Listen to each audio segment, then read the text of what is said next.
What's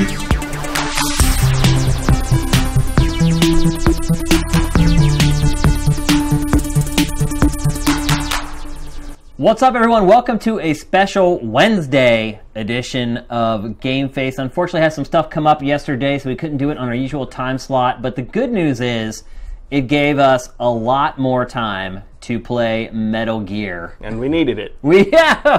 We do need it. Just to kind of give you some background on why our game eval is not up yet, I actually have an interesting story to share. First of all, we didn't get to go to the event that some other outlets went to where they got to play it for review. And I got it a few days in advance before it came out. I guess about 5 days in advance. So I started playing it on the first day, and I'm playing it here in the studio so I can capture footage of the game.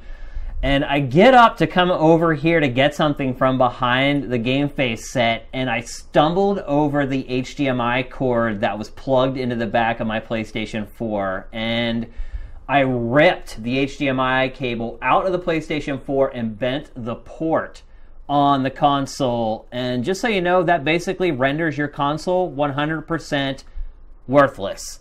There's no other way to get any video out of your PlayStation 4. Like the PlayStation 3 had kind of that extra hookup, that analog hookup, so you could use component cables. PlayStation 4 doesn't have that. So the mad scramble was on. I tried to fix it at first. I couldn't get it to work. I ended up having to buy a whole other system. I've lost a lot of saves and like a bunch of other stuff. I have PT on my old PlayStation 4, and obviously you can't download that again. Like, I keep telling you, there's ways to get around it, but none of them are fun. Yeah.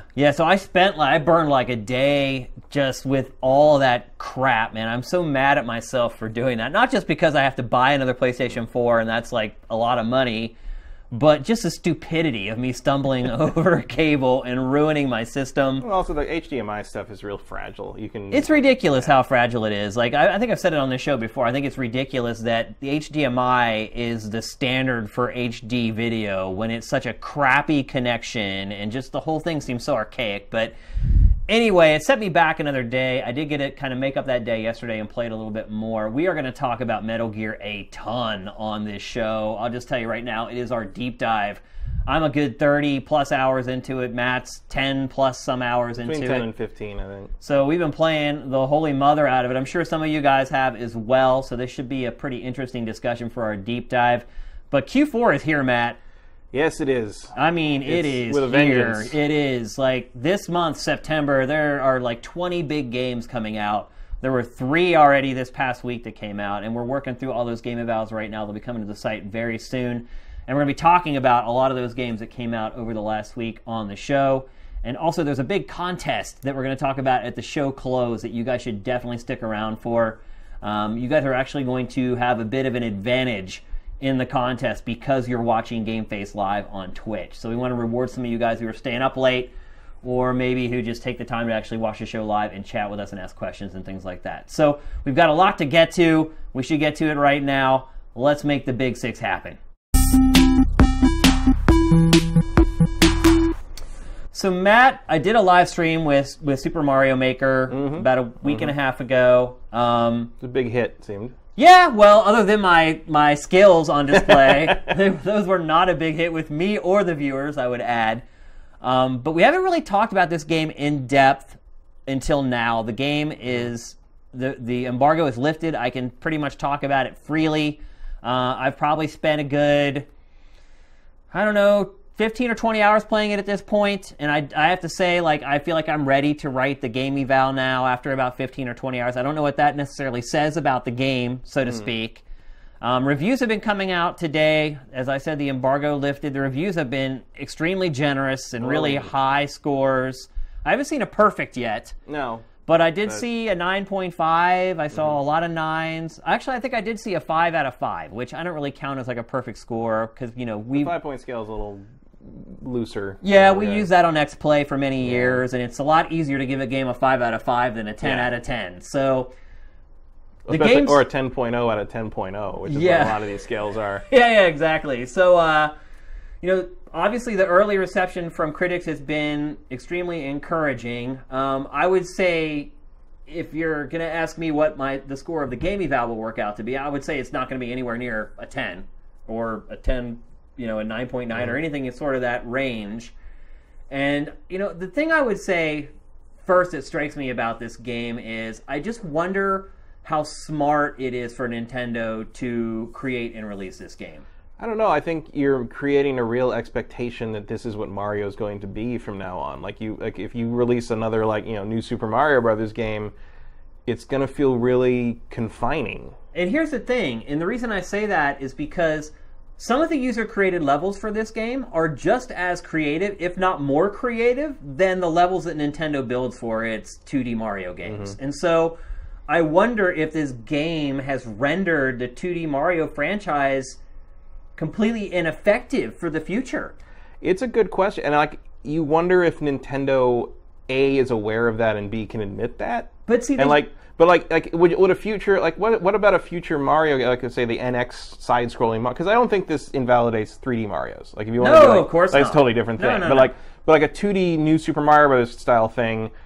Like in the future, is this all going to have to be user-generated kind of content? Are you going to play a game where maybe they've curated Mario Maker levels and the game is made up of levels it pulls down from the cloud or whatever you want to call it, the cloud bush. It pulls it down from the cloud bush, and maybe that's what 2D Mario becomes now, sort of this community experience. But see, here's the thing, and what made me think about this is this week we curated a story to Sifted, and it was the 15 best-selling games of all time. And on that list were, I think, 3 or 4 side-scrolling Mario games. These games sell like you would not believe.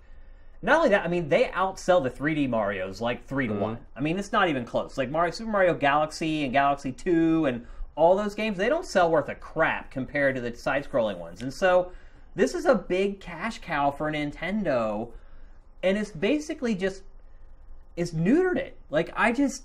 I'm really surprised that they did this, because Nintendo is usually very smart with its IP and very smart with its finances, and I think it could be a huge mistake. Because, look, the reviews, they're legit. This game is pretty freaking awesome if you love 2D Mario. And that's the thing. I have kind of burned out on 2D Mario because I've been playing it since I was a little kid. And, I'm old now. Don't know if you noticed, but I'm old now. I have. So I've kind of burned out on 2D side-scrolling platformers, period. That's a big reason I'm not a big indie games guy, because most indie games are side-scrolling platformers. While they look much prettier and always have some kind of a unique mechanic in them that I haven't experienced before, a lot of times I play the first hour or two of them, I experience that mechanic, and then I'm just kind of done with it. And Mario, I've been fiddling around with these same tools and blocks for literally decades of my life. And so, the draw for me to this game is probably a little more muted than it would be for a lot of other people. But if you love 2D Mario, this game, you may never have to buy another video game. I mean, I've been really impressed with the user-created levels, and granted, what I've experienced so far are from really dedicated people. They're press people who have played Mario for a really long time. They understand at least the tenets of good level design. They know what makes a level good, what makes a level bad. And look, there are still a lot of levels that are terrible, by the way. And most of the levels I've created are terrible, by the way. Just full disclosure, my levels are not good. I don't have the patience to do it. Even though these tools are great and they've streamlined everything about as much as they possibly could, it is still extremely time-consuming, and there's a lot of trial and error with building these levels. And I just don't see most people who buy this game. I think they're all going to create a level, because you kind of have to. Right. They're going to create a couple levels, and then they're going to realize how much work really goes into it, and I feel like they're going to bail on the whole concept. And what you're going to end up left with is levels from a very select group of people, which might ultimately be the betterment for the game. I think that's the truth. That's going to happen with any game like this. I think it happened with Little Big Planet. It happens with that kind of thing, because there's only going to be a certain number of dedicated people who are willing to put that much time and effort into making something good for free. Yeah. And you got to wonder if that kind of pool is getting smaller these days, because nowadays, if you can do that, you can kind of put your own indie game out and make some money off of it. But I think the draw of Mario is, I think there's people who would make Mario levels just because it's Mario. Oh, for sure. And part of me isn't too worried about it, because the idea that about 80 to 90% of your user base is going to be a consumer on that kind of a game, and I think that goes back to the like Unreal Tournament and Unreal mods and stuff like that. So I think that you're going to hit that balance. I think the bigger question is what Nintendo does next with the 2D Mario. I mean, maybe it does have a master plan, and it knows that it has something it's been working on that's going to be a paradigm shift for Nintendo usually Mario. Does have a plan, yeah. That's what I was saying earlier, is like, this seems so out of character for them to basically sacrifice one of its biggest IPs, essentially, for one game, which we'll see how it sells. It'll be interesting to watch this and see. Minecraft is huge, and I think that might feed into it a little bit. Yeah, that's true. But unless they've got a plan for the next 2D Mario game, and it's like nothing we expect. That's what I'm saying. Yeah. Like, unless they have a plan, like, they know what they're doing with the series, and they're like, we don't need that anymore. Which would be cool. I mean, like we haven't seen a full reinvention of the 2D Mario probably since Super Mario World. That's the last time. So where all of a sudden they throw, because Super Mario Bros. 3 was like that too, where all of a sudden like, that series was great because it kept evolving, and you kept seeing things in each game. Like, even though the base gameplay was the same, it kept changing. And like, I think Super Mario World was the last one to really blow my mind. Yeah. Or maybe Yoshi's Island, if you count that as part of the main series. Yeah. Where like that was like, oh wow, they're really playing with the genre and how they they used to be the masters of that. And I think the Wii, New Super Mario Bros. The stuff sort of got a little very derivative, very much so. And maybe now they're like, well, like, we've got this set of kind of tools everybody expects. We're going to give those to you, and now we're going to go off in this whole different direction. And maybe the 2D Mario on the NX is going to like just shred our minds with how original and new it is. I hope so. The other thing I like that. I would like that very much, because like I said, I have really burned out on this series in the side-scrolling sense. Like, I still love 3D Marios probably more than any franchise out there. At least it's been my top 5. So I love 3D platformers, and I miss them. I do too. Yeah, so maybe we'll see one of those soon. That would be great. Yeah. Well, I've been playing Banjo-Kazooie again on the Rare Replay. Oh, but yeah? It just reminds me of how much I like the N64's like platformer library. Yeah, really. yeah. Oh, it was the best. It certainly has the best platformer. Come on, library. ukulele. Don't let us down. For sure. And then just to kind of sum things up on Super Mario Maker, obviously I'm going to have a lot more detail in the game eval for it, but the other thing I would say is that, it's pretty well documented that this game doesn't give you all the tools at once. It kind of doles them out over a period of time. One, I think that's a terrible idea. Like, it's to me, it's an idea that was made for children. And I get it. A lot of kids do play side-scrolling Mario games, so I kind of understand where Nintendo's coming from on that. But as an adult, it was infuriating, because once you do eventually open up the tools, you learn them all in like an hour. And what that brings me to my next point, which is the game needs more tools. Like, the base game that you're going to buy at retail, it needs more. And I'm sure that's a part of their recoup strategy, maybe, with giving away kind of this 2D Mario builder, is they'll recoup a lot of their money on DLC. But the tools wore thin for me pretty quickly. And again, I didn't build a ton of levels. Maybe some of the people who are really into it got a lot more mileage out of them than I did, but I kind of lost interest in building levels pretty quickly. 1, for the frustration, and 2, for the lack of breadth in the tools. So, well, I mean, it's a skill, it's a talent. I mean, I don't remember what site it was, but I saw it was some article, maybe it was Kotaku, but it was like some article about this guy one of the reviewers, they're like, he tried to build a level, and like he started it with like a wall jump thing, and it took him like all day just to fine tune that wall jump section so people could do it. That's the way it is. It's and it's just like, it's like, it's welcome to game development, kids. It's it like really that's what it is. It's not fun. It's work for sure. And I haven't touched Mario Maker. I've watched videos, I've seen things, but I have literally never touched it so far. And what's your interest level in the game? Very low. Yeah. But partly because all I've seen is like the Maker stuff, and I'm not really interested in that. Whereas, like, I know it comes with like 100 levels, like pre-made or something. Yeah. And the other thing too is that if I had a Wii U, I would have bought it. Yeah. But I don't have a Wii U, and it's not really pushing me to get one. Here's the other thing that I say is really cool about the game, because I don't want to just completely rag on it and talk about negative parts of it, is that if you try other people's levels, it's like instantaneous. There's no downloading. You can download the level and keep it locally if you want. But if you just want to play that level, like, you tap that level and boom, it fires off. And granted, these file sizes probably aren't that big, because it's just information that it's sending to the hardware to display stuff. But it is instantaneous. Like, you hit, I want to play that level, and boom, you're in and you're playing. So it's pretty seamless. It's relatively painless. If you're somebody who just wants to buy this to play other people's levels, I mean, it's the endless Mario platformer. It will likely never, ever run out of new levels to play. One final point before we move on to the next topic of the Big Six that I want to make is that, oddly enough, some of the most enjoyable moments I had with Mario Maker was playing levels where you do nothing. Because they just carry you through it. Yeah, because the ingenious of it all, like, just some of them are like hold right and run, and you just do that the whole time, and it's just everything is set up like Mousetrap, like the old board game Mousetrap, where you just get flung around through the levels and everything reacts the way it's supposed to.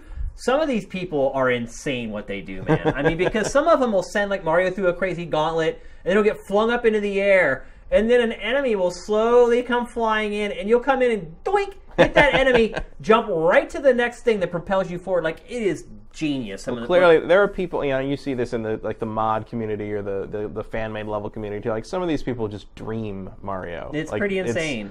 The level of dedication and fandom is amazing, really. Like, the tool-assisted run things you see and all that, where like these people design these levels that no human could complete, but it's like, it's just astounding. That would be what I want the game for, really, is to see what other people make. Because I'm never going to make anything of note in that game, that anybody would want to play. But I really would like to see what everybody else comes up with. And it's very, like I said, it's very easy to do and sample, and they're all sorted very well. Like, they're basically sorted based on difficulty, and they determine the difficulty based on how many, like, the percentage of times tried versus the times died. So there might be some people in there just jumping into bottomless pits to try to grief other people's creations, which could totally happen. But so far, the system seems to be working pretty well. The difficulty settings seem to be fairly accurate. Every once in a while, you'll get an outlier. Well, I probably will pick up a Wii U later so I can play Xenoblade Chronicles X near the end of the year. And when I do, I will probably try to find the Mario Maker bundle. Okay. One thing I would say is it has that Nintendo spit shine. Like, it is a quality you can product see that, even from videos. Yeah, every nook and cranny of that game is very well polished and very well put together and presented very well. So it's a good game. Could be a great game for certain types of people, I guess, is the best way I would put it. Do you think they're gonna port it to the NX, or will the NX have its own? Oh, yeah. Version? I think this, for sure. Well, I mean, depending on... If you were at Nintendo, wouldn't you launch with that? I mean, it may be backwards compatible, the NX, who knows, and then they don't have to worry about it. But yeah, I mean, this is going to be around for a long time. Or maybe that's Nintendo's plan, is, well, the Wii U's going away. Metroid Maker. Right. You want a Metroid game so bad, you fucking make it. Right, exactly. Maybe they start spreading it out to other franchises. Or the other thing is maybe they leave it behind with the Wii U. And their next 2D Mario game is for the NX. But can you imagine what people would do with Zelda Maker? Oh gosh. Can you imagine? I mean, a lot of it would be crap. Yeah. But can you imagine the 2 or 3 top people on that game? Yeah. And it's here's a new Zelda game. I made this in 6 months. Or I'll see you in 6 more months. Or if it was a 3D one as well, that would be awesome. Yeah. Maybe that's the next step for Nintendo too, is making a 3D Mario game where you can build your own levels. But that would be so much harder. How far down the rabbit hole do you let people go before it starts alienating a big part of the I think if you go into 3D, you're looking at too advanced for Nintendo's preferred audience. Although Minecraft. True.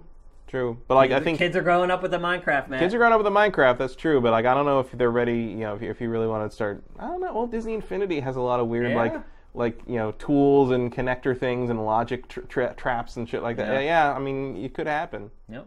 Ocarina Time Maker could happen. You never know.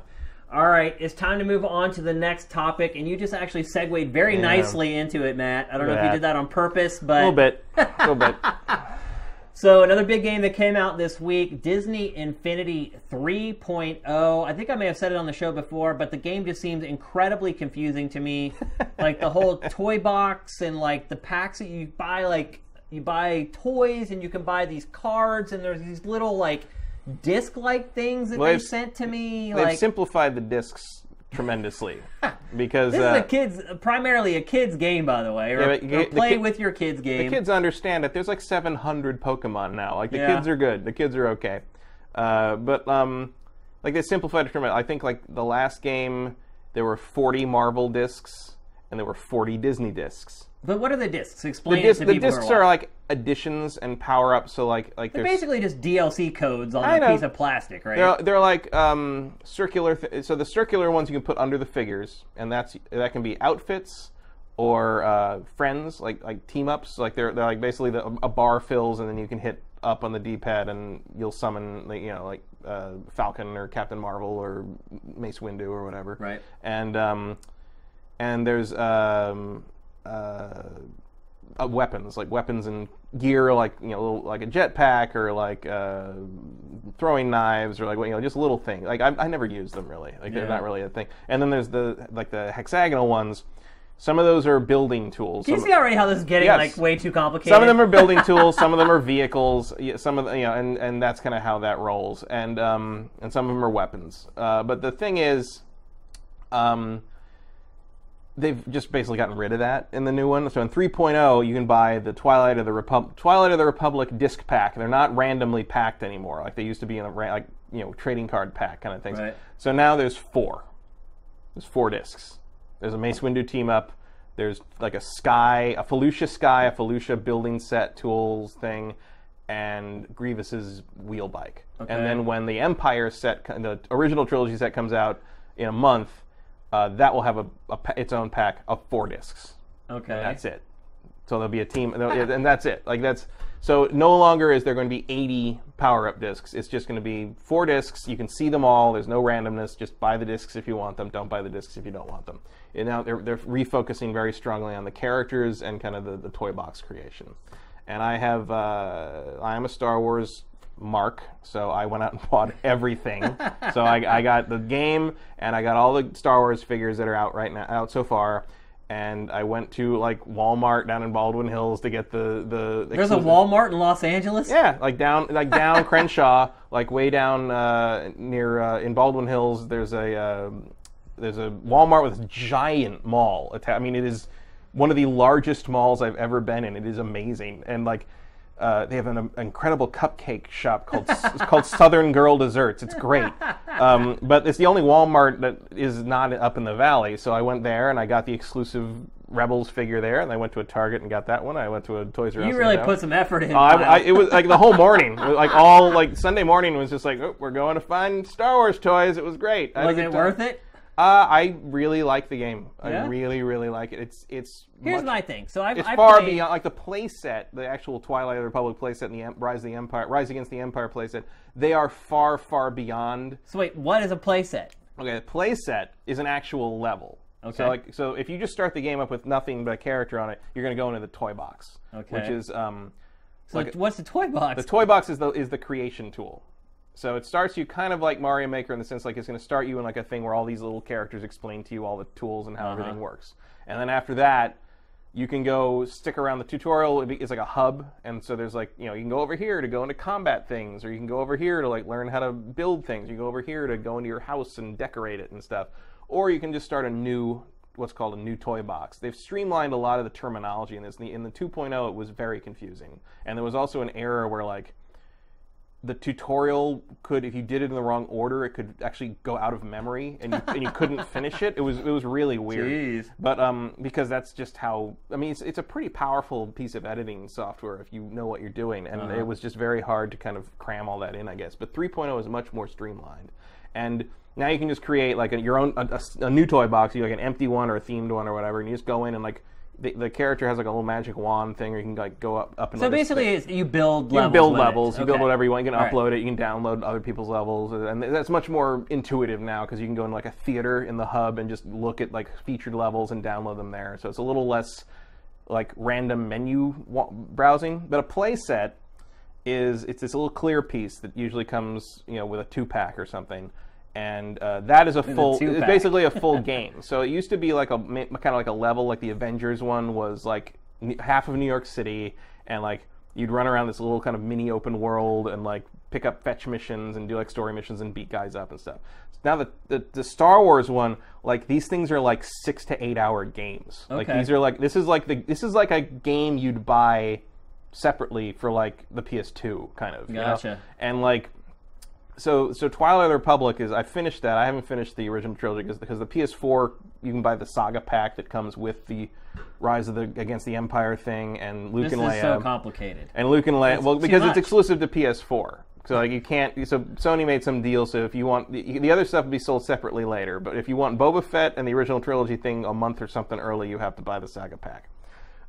This is way too much. But basically, you put the playset on. It says you want to go to the playset. You go into the playset. And you can play with anybody once you unlock them. And any of the Star Wars characters once you unlock them. So they fixed that. It used to be you could only play specific characters in each playset. So like you could play as like Spider-Man in the Spider-Man playset, but you couldn't play it in him in the Avengers playset. So now they've changed that. So all Star Wars characters can play in all the Star Wars playsets, and all the Marvel characters can play in the Marvel playsets. But can Marvel go into Star Wars? No. So they still keep them inside their They're still because IP there's store. like specific gameplay level design stuff that require certain things. So you have to be able to force jump basically to get through a bunch of stuff. Right. And not all the Marvel characters can do that, so they can't do that. Okay. The other thing you run into that's a problem, especially in the toy box, where it's like, all right, I'm going to play Star Wars. Star Wars characters can't fly. Yeah. So like every once in a while, it's like, oh, you got to get up there and get this present up there. I'm just like, well, screw that. I'm just putting Iron Man in and flying up to the I'm not doing your platforming for you. But the Twilight Republic game was actually like pretty good. Like it's like there's like 4 planets and you say pretty good because this game is getting pretty high scores. Like there was one outlier that gave it like a 6.5 or something, but then everyone else is like, I think its Metacritic is like 8.3. It's up there. Well, because like here's the thing, they brought in a bunch of different developers to kind of like try to fine tune this thing. Because here's my thing, like these games generally never snare me in because the gameplay is just a means to an end. It's just too simple, too easy. There's not enough depth to them. There's as much depth to the lightsaber combat in this one as like I'd say any beat 'em up. So it's still pretty simple. It's pretty simple, but it's like Streets of Rage simple as opposed to Double Dragon simple. Didn't they have Ninja Theory come in and work on the melees for this? Ninja Theory came in and redesigned all the melee stuff. You can actually see in Marvel, they took a couple characters and kind of used them as test beds. And one of them, I think, is Loki and Gamora, were the 2 characters from 2.0 there. And if you play Gamora, if you go back and play Gamora now, she is so clearly like the Jedi template that it's like she plays very similar to the Jedi. Gotcha. And they are they're much more agile. The melee combat in 2.0 was very stiff. Like you know how going. Yeah, I played it. It was you were going in one direction and that was it. But now you can change direction in mid combo whenever you want. Okay. You can handle multiple enemies very easily. There's a lot of air combo stuff you can pull off. Like I felt pretty good about it. I mean, it's not Ninja Gaiden, but it's like for what's clearly kind of a family kids game. Like is it up to like Lego? Oh, it's better than Lego. Yeah. In terms of combat, it's much better than Lego. There's a real combo system. There's a real defense system. There's a real counter system. Good. It's all in there. All right. I thought it was very good. I would actually say it's one of the better Star Wars games ever made. Frankly, what? Because I realize that's not a huge bar. Yeah, I don't know. Well, especially if you take out the like the vehicle-based stuff, the vehicle-based games, you're left with what? Jedi Outcast. Yeah. And this plays better than Jedi Outcast. Shadow of the Empire. Shadow of the Empire. That's not good. Star Wars Bounty Hunter. It's good. It's a solid action game. Like it's a solid experience, and it would be better for me if Darth Vader was out already. Some of the key players are not out yet, but it's not everyone's like, oh, a prequel. So I don't want to play the prequel playset. It's not really a prequel playset. It's a Clone Wars playset. Yeah, it's based on the cartoon. It's the same voices, the same. And by the way, Ahsoka, best character in the game. Not even close. Except some of the characters have lightsabers and blasters, like Luke Skywalker and like one of the rebels. A couple of the rebels guys can shoot, which is good. Yeah. But she has like the 2 sabers, and she just wrecks shit. Wow. She is by far my highest level and best character because she can just destroy people. Now, she's great. Before we move on, I have one question I want to ask. Would you recommend this game to people who just like action games and wouldn't buy this just because of the properties in it? No. Because it's kind of what I figured. Because it's a celebration of those properties. Yeah. It's like, say someone has a passing interest. Like, look, I'm not a huge fan of. Well, I'm a big Star Wars fan, but this isn't really Star Wars to me because it's kind of cartoony. So I don't know. I look at it differently because it's like the Clone Wars type art style or whatever. So, just it being Star Wars alone isn't getting me sort of wrapped up in it. So, for somebody like me who likes a lot of these properties but doesn't have like action figures for most of them and isn't really into that whole scene, would you recommend it for those people? I think you'd be surprised. Yeah? Yeah. I think, it might be irritating to you that like they want you to pay like $13.99 to have the characters you like. Yeah. But I think if you tried this, you'd be surprised at how solid, at the very least, I think you'd think it was a solid C+. Okay. And yes, it's simple, but there's a lot of stuff to do, and there's some funny stuff in it, and the areas are being. I mean, that's the other thing is like if you played 2.0, like you played the Avengers playset thing. Yeah. So like basically every planet, there's 4 planets in the Twilight of the Republic thing. Each planet's like the size of the Avengers playset. Oh wow. I mean, it's a much more full-fledged. So you're getting game. a lot more for your money this Yes, time. for sure. And it's just it's very well done, and it involves like a bunch of there's a lot of little things. Every character is represented in there somewhere, even if it's just as like a little like townsperson or something. There's a lot of nice little references. And the other thing is like even one thing this game really drives home is even if you love or hate the prequels, even if you think the prequels are the worst thing to happen to films. The one man who never let us down was John Williams. Yeah, because they use all his stuff as music in the prequels in the Clone Wars playset, and it is just he is so good. He at really it. is. Every single I realized at some point I'm like, oh, the music's great, but like, no, they're all prequel trilogy tracks, and like when like in the he wasn't off his game. He was not at all. Like in Coruscant, like the main open area of Coruscant, the music track they use is that really nice, quiet rendering of the main Star Wars and Luke theme that plays when Obi-Wan goes to deliver baby Luke at the end of Episode 3. Yeah, I remember. And then like with the Leia theme that plays when she comes to Alderaan with Jimmy Smits. Yeah. And like that just kind of loops. It's like this like minute-long thing that sort of loops, and it is just exactly right. It is just exactly that like feeling that the Infinity games kind of try to capture and generally do, where it's like this weird celebration of Disney and Marvel, and like you go into all these IPs, you go into the Disney like Hall of Heroes or whatever, and you go in and it's playing kind of that like it's not from anything, but it sounds like it's from some like really triumphant Disney movie, right. But it's like something you'd hear like on Main Street in Disneyland, and like the fireworks are going on over the and everybody's standing there, and like I got the Tron figures, and like I got the Tron figures statues up, and I'm just like, yeah, Tron. It's like it's super, and like and there's a Flynn's arcade in the main hub, and it looks exactly like the Flynn's arcade that they kept putting up at like Comic-Con and stuff. Right. And when you go in, like they play the music from Tron Legacy, which is like the only thing I liked in Tron Legacy. Yeah. Like, and I was like, it's just it's like you said with the Nintendo Spitshine, like the attention to detail and the attention to, we know you love this stuff, and here's so you can tell it was made by fans for sure, and it appeals to fans. It was made by fans, and it was made by you can tell it was Disney kind of saying like, hey, whatever you need to make this a great experience for people who love this,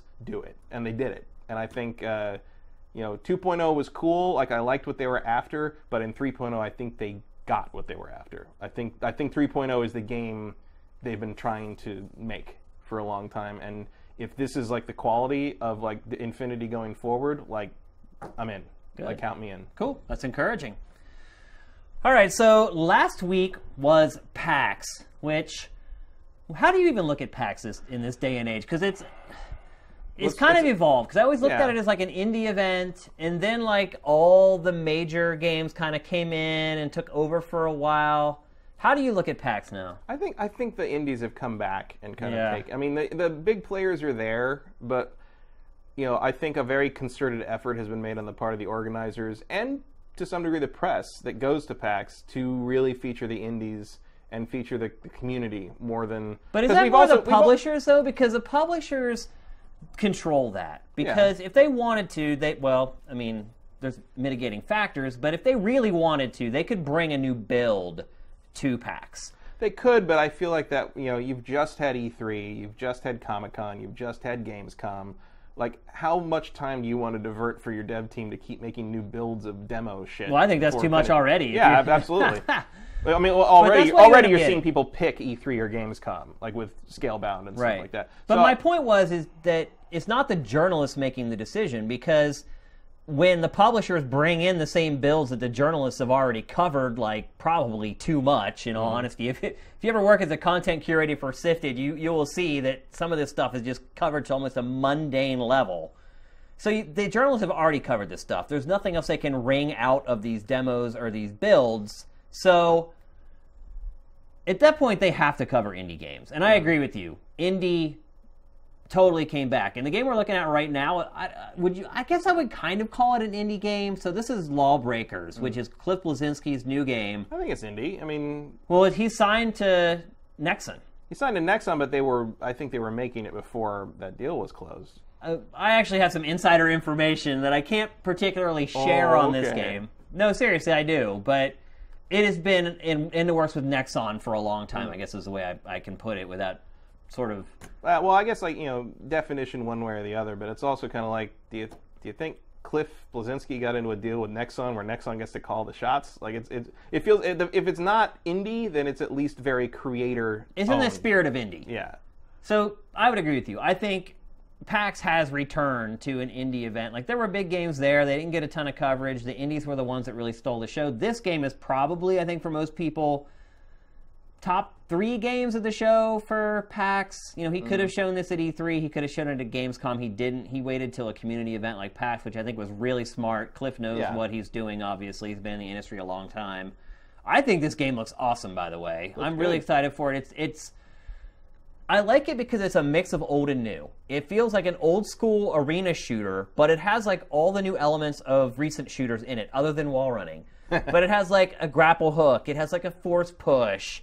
It has like intense melee components to it. Like one of the characters has like 2 swords, and like you need to get in and get in close to be effective with that character. So I'm pretty excited about this game, Lawbreakers. It's a free-to-play game. They haven't really talked yet about the monetization of it, how that's going to work. But Nexon's obviously worked with the free-to-play model a ton. Yeah. And I think it probably has that secret sauce pretty well figured out at this point. I'm not really, and I think Cliff too will be a good cop to be like, no, we're not going to do this. I think he's got a good sense of what people will not accept in that regard. He knows how the consumer is going to react to stuff. He's very good at figuring that out. And so I feel like they're going to handle the free-to-play stuff really well. I'm just wondering, though, there are so many not just free-to-play games, but free-to-play shooters coming out and are already out. You got Team Fortress 2 you're trying to compete with.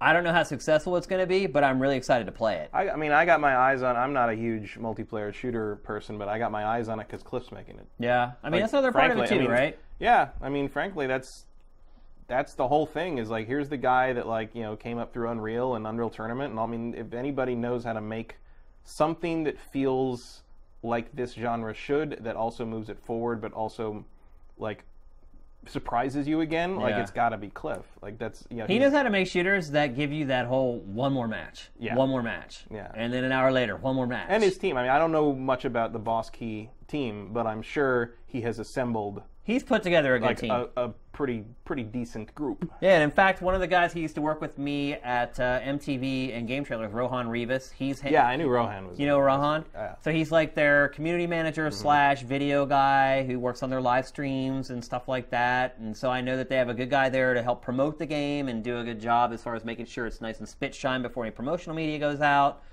I think they've got a recipe for success here with this game. I think so. I think I agree with that, and I love there was a Twitter exchange where someone was like, Lawbreaker? That wasn't taken? And, and Cliff said something like, I couldn't believe it either. Well, that is one thing I would say I don't like. I really don't like the name of the game at all. It's a little...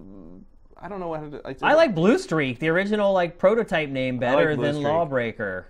Lawbreaker, it's like you're breaking the law. I guess it's breaking the laws of physics. Kind of. I don't know what the connotation is. I like Blue Streak because it's the name of a Transformer. Yeah. Whereas Lawbreaker is Casey Jones's catchphrase from Teenage Mutant Ninja Turtles. Yeah.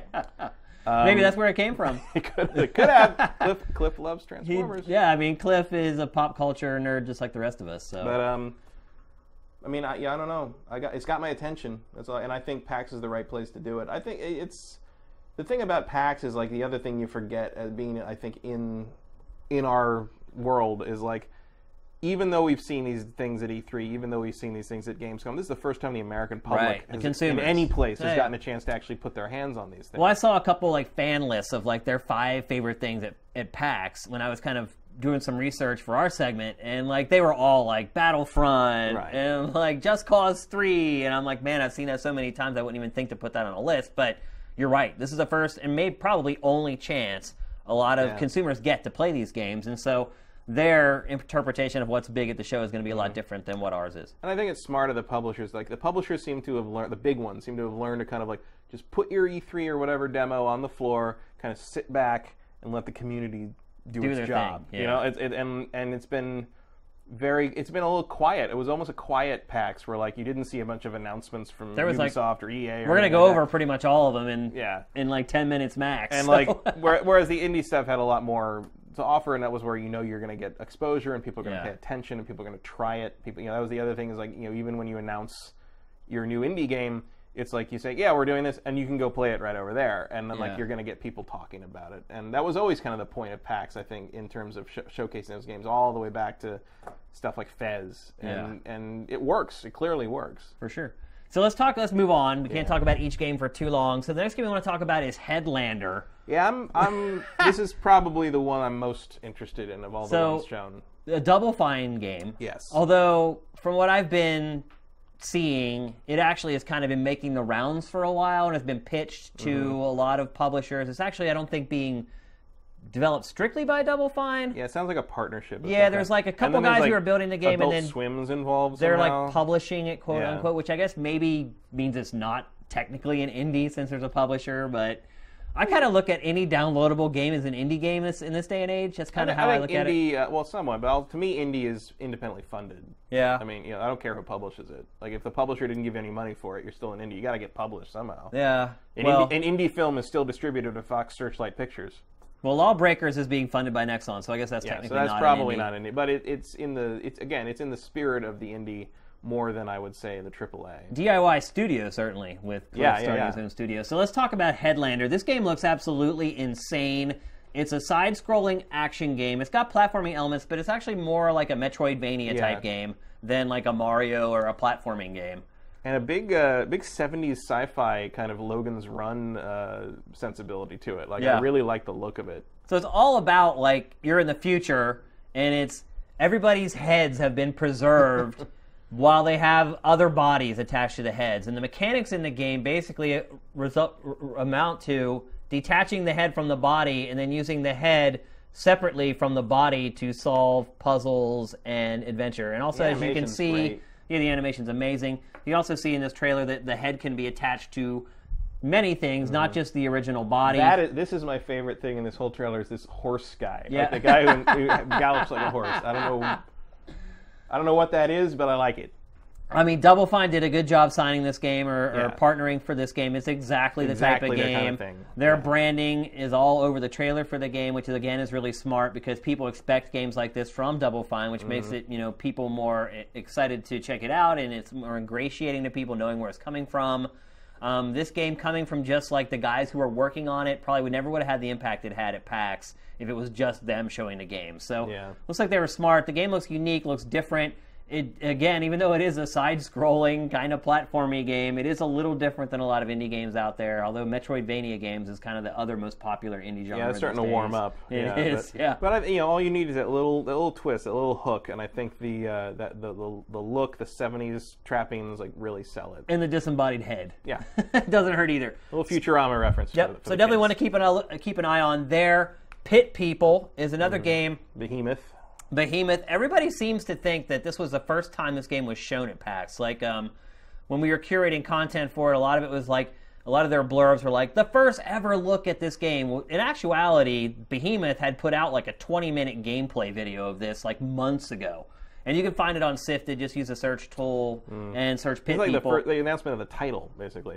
Yeah, it was called like Game 4. Game 4. Yeah, they just call their games by a number. Yeah, it was Game 4 up until this, and then they put out the debut trailer. It's like a grid-based strategy game, but it is freaking bizarre. Like, I had this trailer running in the background while I was doing something else, and I never dreamed the audio coming from my computer was for this game. And so I start searching around, like, closing tabs, because I was like, what the hell is that? Like, is some, like, Flash ad, like, running in my browser somewhere? So I start closing tabs, and the sound won't go away, and then I find out, oh my god, it's this trailer for Pit People that's running. The audio in this game is freaking weird. Like, looking at what you're seeing right now, you can't hear the audio, but trust me, go watch the trailer or that gameplay. It is bonkers, like what they've done with the audio design. I mean, the game itself is kind of bonkers in general. Certainly not your usual offering. And I know that, they do a different genre every time. Well, for those of you who don't know, they did Fat Princess. That's probably their biggest claim to fame. Castle Crashers. Oh, I'm sorry, Castle Crashers. I always mix those two games up.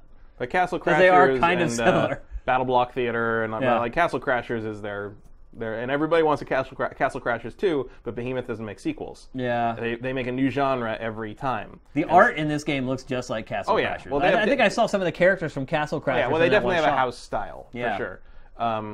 But like it's they make a new genre every time, and now they've picked a genre that is not the most popular thing in the world, but like it's one of my favorite genres, the strategy RPG thing. And here's one of the things I like. I love it too, by the way.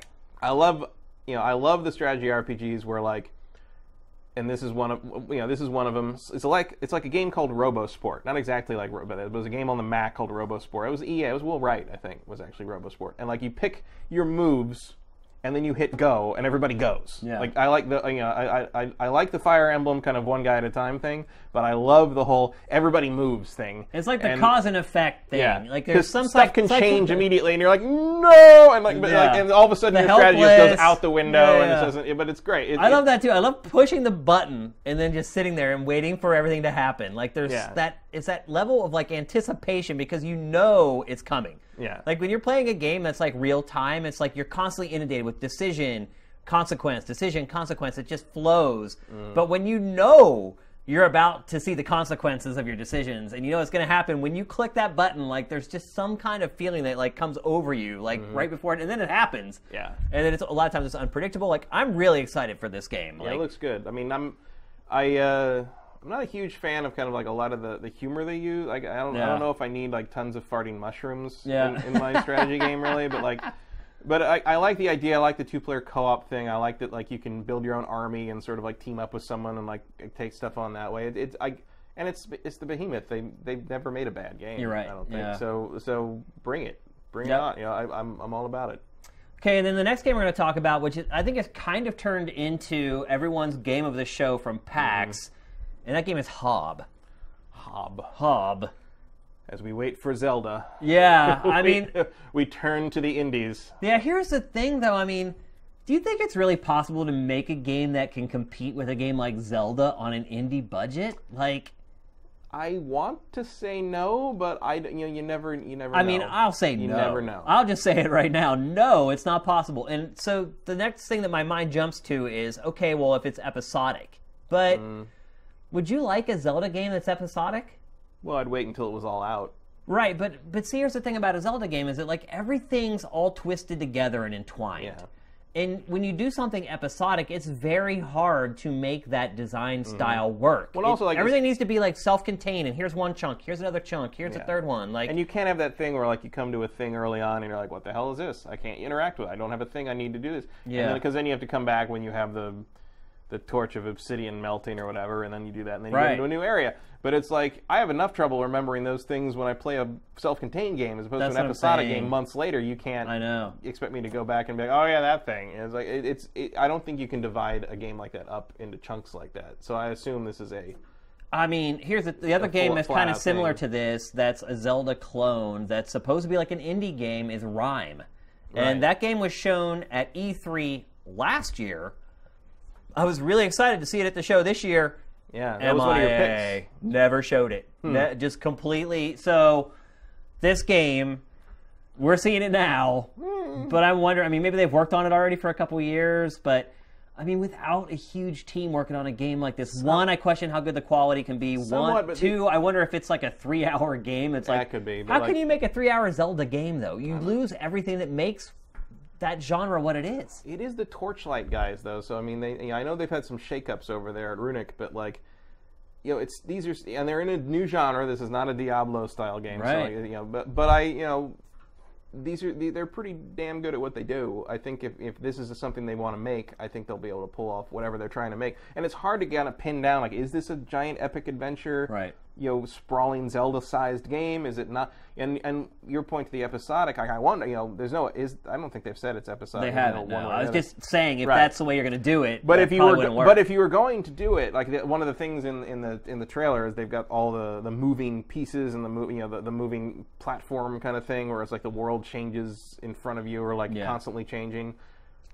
Well, one way to do an episodic version of Zelda is every new episode, the whole world is shifted. Or it's just randomly generated, because then it's different every time, and in which case I don't think you're going to get the same kind of satisfaction as a Zelda game. Yeah. So you're probably going to let some people down with that. But I mean, we don't really know anything. Yeah, the information is pretty cryptic so far. I love this trailer that we keep looping over and over. I love what they've shown of it so far in the trailers.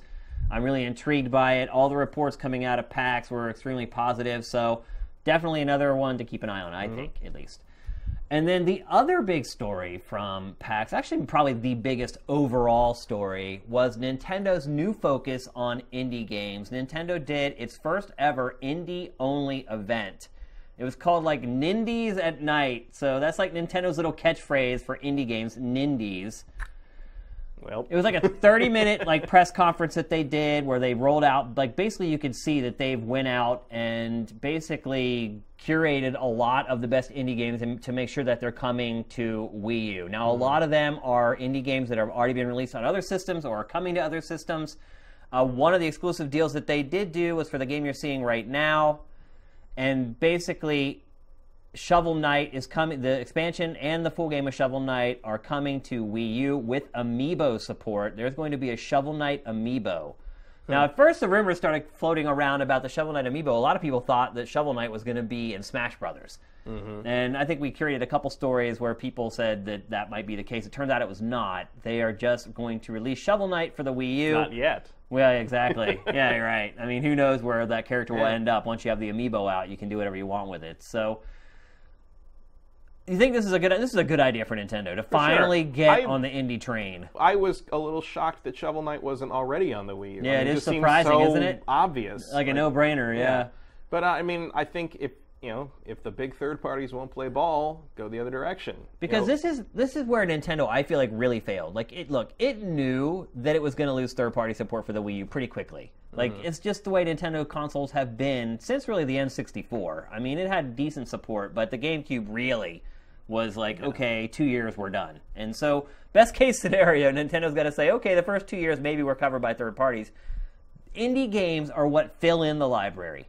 All this summer, when there were no AAA games to play for Xbox One or PlayStation 4, there was tons of great indie games to play, and it kept people busy, like Rocket League and stuff like that. Like, there has just always been some little cool experiment to fiddle around with, or something to keep you busy while you wait for the next big game. Nintendo does not have this. Like, you're basically sitting there like, when is the next first-party game coming? So they finally found a way to fill the holes in the Wii U's software cycle, but that doesn't even really matter anymore at this point. No, but they got to get it in place for the NX. Exactly. Basically. They got to build those relationships. And the other thing is they need to figure out how to present this stuff so people know about it. Right. Like, one of the big things on the, I don't have the Wii U, but I do have a 3DS that I play pretty regularly, and sometimes I'll go on, the store on there and look through the, whatever game. Usually I'm looking for virtual console stuff. Right.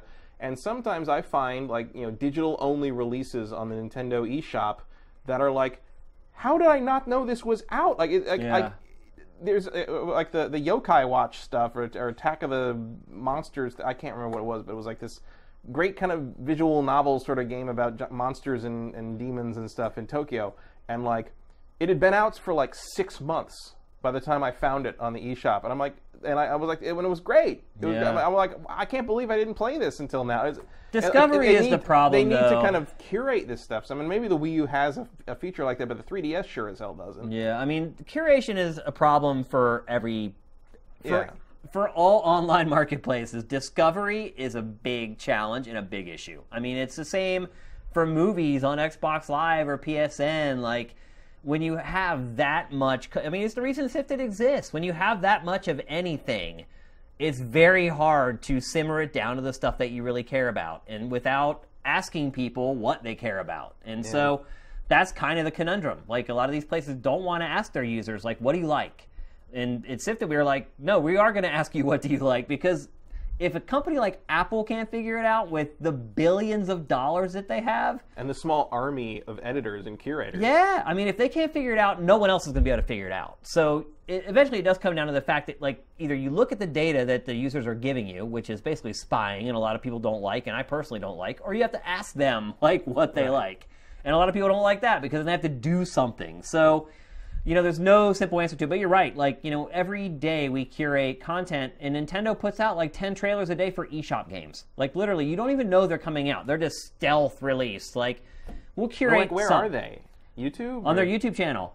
And we curate the big ones. Like, we curated like the Sin and Punishment one the other day, but there are literally, like, every day 10 like new releases for the eShop that they put out, like a little gameplay trailer that lasts like 30 seconds, and it just shows it running on the Wii U, like gamepad or whatever.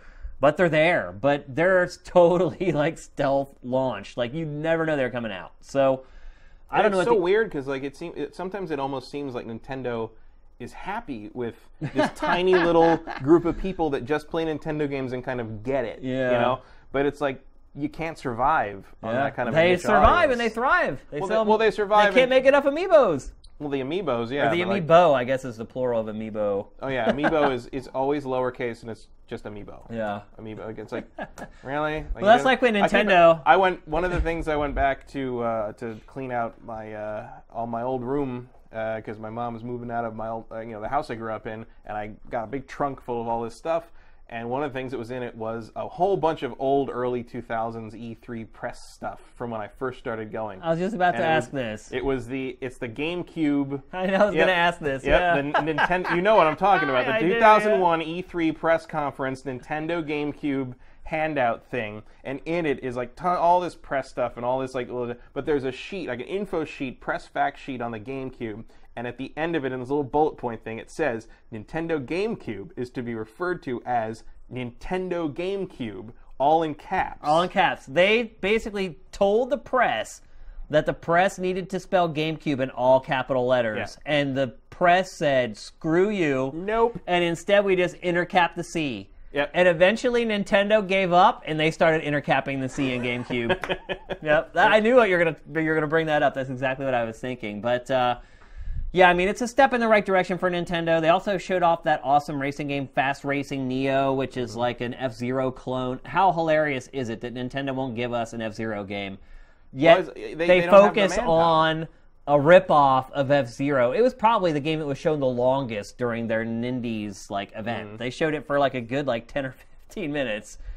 Because they know we're starving for an F-Zero, yeah. And if that developer's going to give it to us, at least Nintendo should let its consumer base when was the last know. F-Zero Nintendo actually made? N64? Yeah, because they went and got Sega to do the GameCube one. Yep, you're and the absolutely Sega one was great, but a little hard. A little hard. I remember. I remember going to that event with you. We went for X-Play, and I came back and I'm like, have you won anything yet? He's like, I haven't. You're like, I haven't even gotten 7th. Like, I don't even know. It's just doesn't even. It's insanely hard. Well, the campaign in that game goes down as one of the hardest things ever. But I kept playing it over and over just to hear the music. Oh yeah. Oh, and it was just fun. It was so fast and great game. So yeah, I guess let's put a bow on PAX. Yeah. I would say pretty much typical PAX show. I mean, the other big game they showed that was shown for the first time was Minecraft Story Mode. Like, they talked about how you can create your own character in that. Mm-hmm.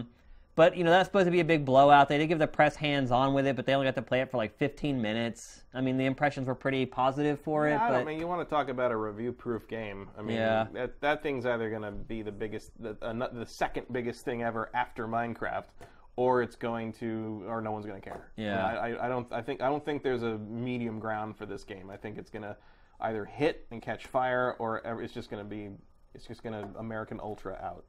But overall, I would say PAX kind of came and went without most people knowing it happened.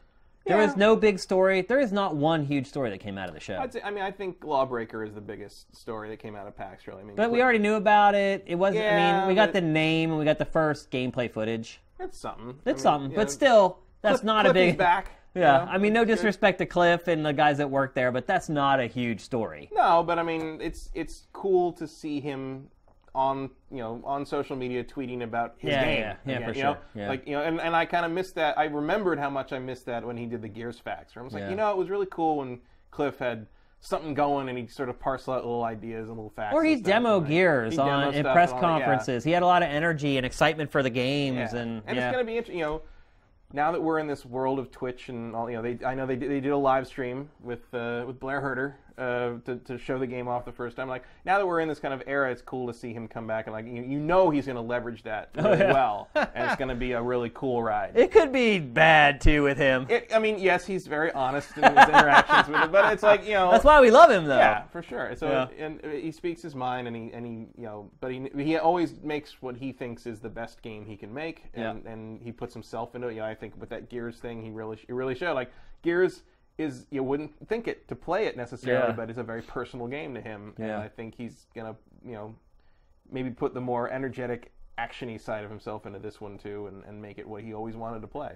Yep. So, good deal. All right, so it's time to move on. We're going to talk about Madden NFL 16. We're going to talk about it very briefly. Obviously, I understand a lot of you guys don't like sports games, although I mentioned it last week, and some people were like, hey, I do like sports games. So this one's for you. We are going to talk about it very quickly. And just one thing I wanted to say is our game eval has not gone up yet. I am working on it. I lost my Madden save, by the way. Fumble.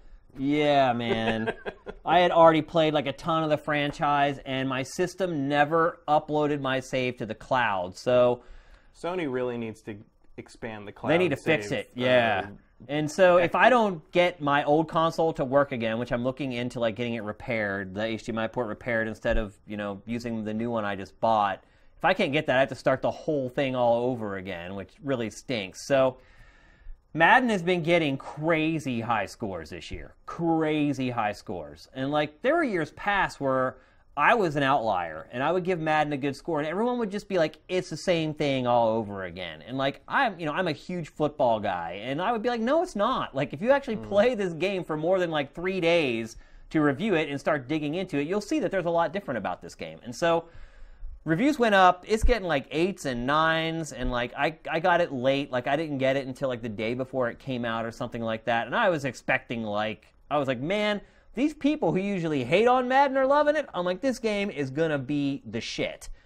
And I've now played it for a good week, and I don't get it, man. I really do not get where this is coming from. First of all the advancements that everyone's touting, the big advancement everyone talks about in all the reviews and EA promoted before it came out was this new catch mechanic.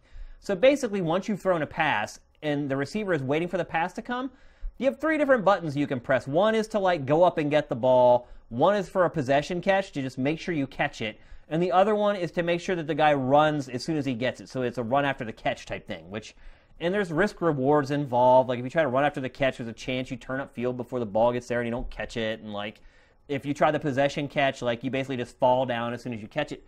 What I found is that just throwing the ball to the receivers, they do it all automatically. And you don't have to deal with the detrimental part of it. It's it hasn't changed. And then the other part is okay, there's these crazy quarterback commands now where when you throw a ball to a receiver, you can double tap the pass button and it'll lob it over. Or you can hold shoulder buttons while you throw it has become the most complicated mess of a sports game. And the crazy part is I play the game how I've always played it.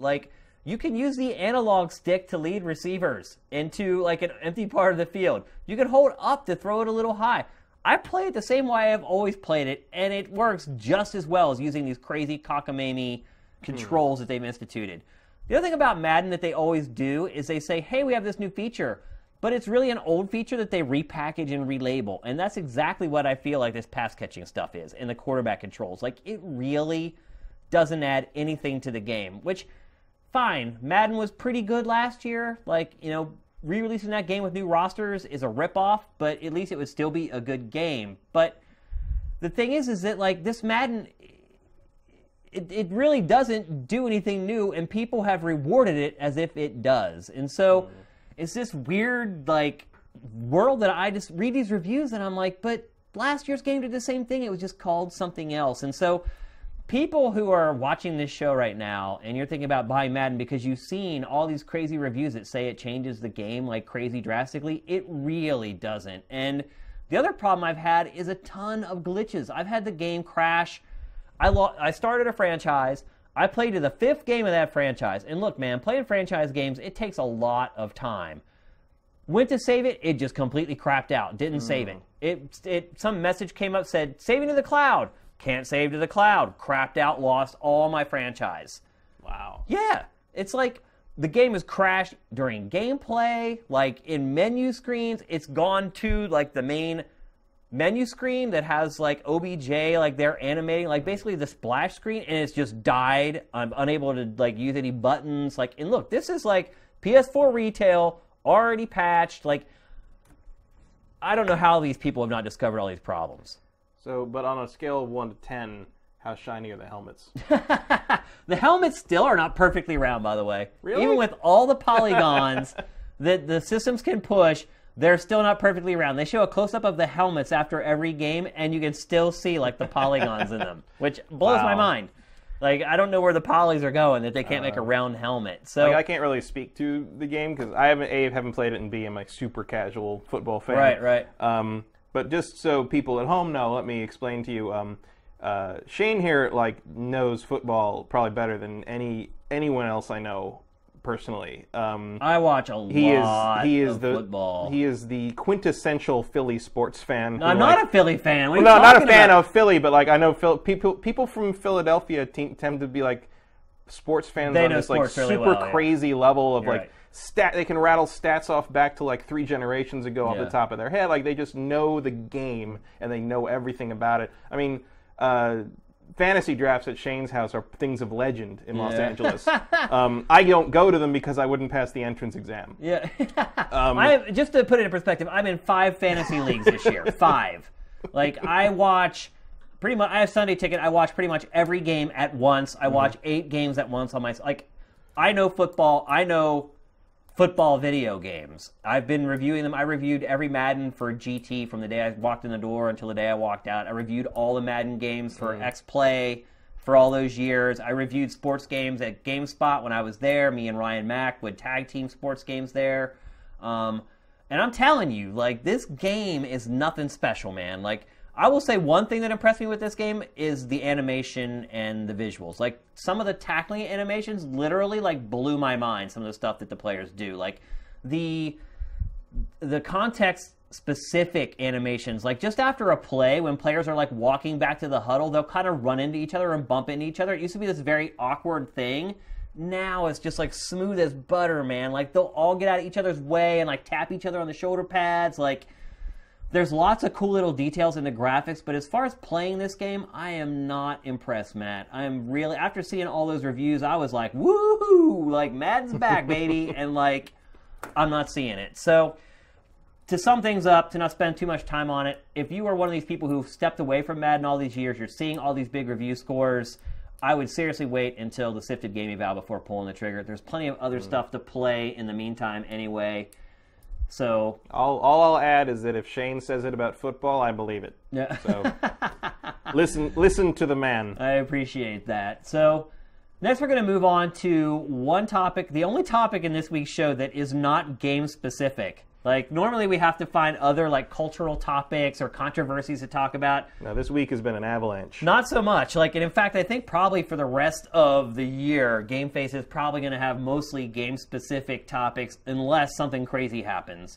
But we did need to fill one spot this week, and we are going to talk about Twitch. And we've talked about it before on this show, but it just seems like every other week some new thing happened with Twitch that you're just like, what? Like, what's going on over there? It's evolving really quickly, that world. And it has to. Yeah. And now Twitch is being forced to evolve because YouTube just launched its streaming service. And so there's all this competition. The two companies have actually acted really petty and, like, juvenile, like throwing barbs at each. And that's one thing I'll say about Twitch. Like, they kind of act like a little jerk sometimes. Like, they're really kind of conceited and, like, I don't know. They act juvenile, I guess is the best way to put it. Like, they don't act like a huge corporation that's, like, massively successful. Well, I think, I think they're a very young company in terms of the ages of the people who are involved. And well, they need to age up their management. because their management literally acts like little punks sometimes. Well, I see in that I am just reminded of, it's like the company that thinks they're invincible, and they're not. If YouTube wants to move into that space, they are going to be a serious threat. And oh yeah. I don't know if Twitch is really taking them serious. I don't know if Twitch believes that YouTube can pull the viewers away from Twitch, because Twitch is sort of the original. Twitch/Justin TV is sort of the original thing, which is fine. But it's like, there's so many it's like so many stories in the tech space of people who, like, we're on top, we're the big dog, we don't have to adjust for these, and they lose it all. Look at Sony. Look at Sony. Perfect example. Look at MySpace. $599. Yeah. They were so full of themselves. They're like, people will buy our machine. Get another job to afford a PS3. Yeah, exactly. That? Yeah, remember that? Yeah. Yeah, funny how that worked out. Although they are doing okay now. Yeah, they did fine in the end. Ultimately, but that's the thing, is Sony had the war chest and the backing and the size to absorb their mistakes, whereas and also Sony's a brand that goes back to the 90s with PlayStation. Like, I don't know if there's that much brand loyalty with Twitch. I don't think there is. I don't think that there is. Although, the people who are streaming on there are making a good bit of money off of Twitch. Although, I don't hear stories about people getting rich from Twitch. No, PewDiePie's on YouTube. Yeah. Like, you hear people getting rich from YouTube, but you don't hear about people getting rich from Twitch. Nope. Like, in fact, you don't even really hear about people making, like, good money on Twitch. I can't recall. Well, I mean, maybe it's out there. I don't know. But I look at stories all damn day working on Sifted, and I've never seen a story where someone's like, hey, look how much money I made on Twitch. Like, or someone else saying, look how much money that guy made on Twitch. Like, you don't see it. No. So, like, you see people like the guy who made Five Nights at Freddy's clearly made money off of what people were doing on Twitch, because it sold his copies of his game. Right. But in terms of people who actually are the streamers, I don't know if that exists. I mean, don't get me wrong. It's really cool to be able to make any money at all sitting there playing a video game in front of other people live. Like, we're talking about games live on Twitch right now. So, I get it. But they're awful cocky for a company that's in its infancy. And I watched some live stream YouTube stuff, and it works pretty damn well. Yeah, and it's going to work really damn well. And they're going to keep dumping money into it until it works better than Twitch. I guarantee it. And Twitch knows that too. And so I feel like Twitch is getting a little defensive. But anyway, we've got off on a tangent, as we often do on this show. Let's go back to this topic. Basically, what came out this week is when YouTube launched its service, and a lot of the people on Twitch who are Twitch's biggest streamers wanted to go and try out YouTube, but Twitch was like, no. You can't do that. You need to go back and read what you signed when you became a partner with us. And here's the thing. Right now, if we wanted to serve ads against GameFace, we can't make money. You have to have X amount of people watching your stream on average before you can even sign up for the program to make money on Twitch. And look, I honestly don't even know if Twitch is still serving ads against this. I'd be interested to see in our comments if the people who watch the show have to watch any ads while they're watching it, or if they have to watch an ad when they first sign up. That would be some really dirty pool. If Twitch is basically saying, oh, we'll make money off your stream, but for you to make money off of it, you have to hit like this certain threshold. Like, I don't know how it works or what the deal is with that. But so what happened is Twitch basically said, oh, no. If you signed up to make money with us, you didn't read the fine print, because what it says in there is that you are exclusive to Twitch. And so you have all these people. Gotta read that EULA. Yeah, but who reads them, man? Yeah. It's like that South Park. That's one thing. Well, do you mean like the contract? It's not the contract to create the account. It's the account to sign up to be a partner or whatever, right? Like, you read that one. Yeah. Like, I mean, that's why people have agents in show business. Is like that. Here's the thing: these are kids, man. They're like, "Oh, I just got my Live Gamer portable and I can stream now." And like, next thing they know, they've got this huge audience of people watching them. Like, these companies don't care. These companies are trying to sell them all amiibos. No, this is the point I'm making. Twitch took advantage of these people. Like, Twitch is not your friend. No, they're not your friend at all, and this proves it. Like, you are just a source of income to them, and that's all there is to it. Like, and the audience. Here's the thing: like, their audience is so big, they've become like this snowball rolling downhill at this point. That it's like, YouTube is going to have to incentivize people to leave Twitch. Like, they're going to have to basically say, okay, man versus game. We will buy you out of your contract, basically. Yeah. And we'll pay whatever it costs for us to get you away from Twitch to come over and become a streamer on YouTube Live. But they've got the money to do that. They do have the money to do it. I'm glad YouTube is doing what they're doing, because I think maybe not right now, but eventually, especially when things like that are coming to light, eventually Twitch being the only game in town in that space could get real scary. Yeah. Because there's no incentive to be any better, because that the old Madden argument basically, where it's like no other NFL game is being made, so why would you improve your existing one? Because you're the only game in town.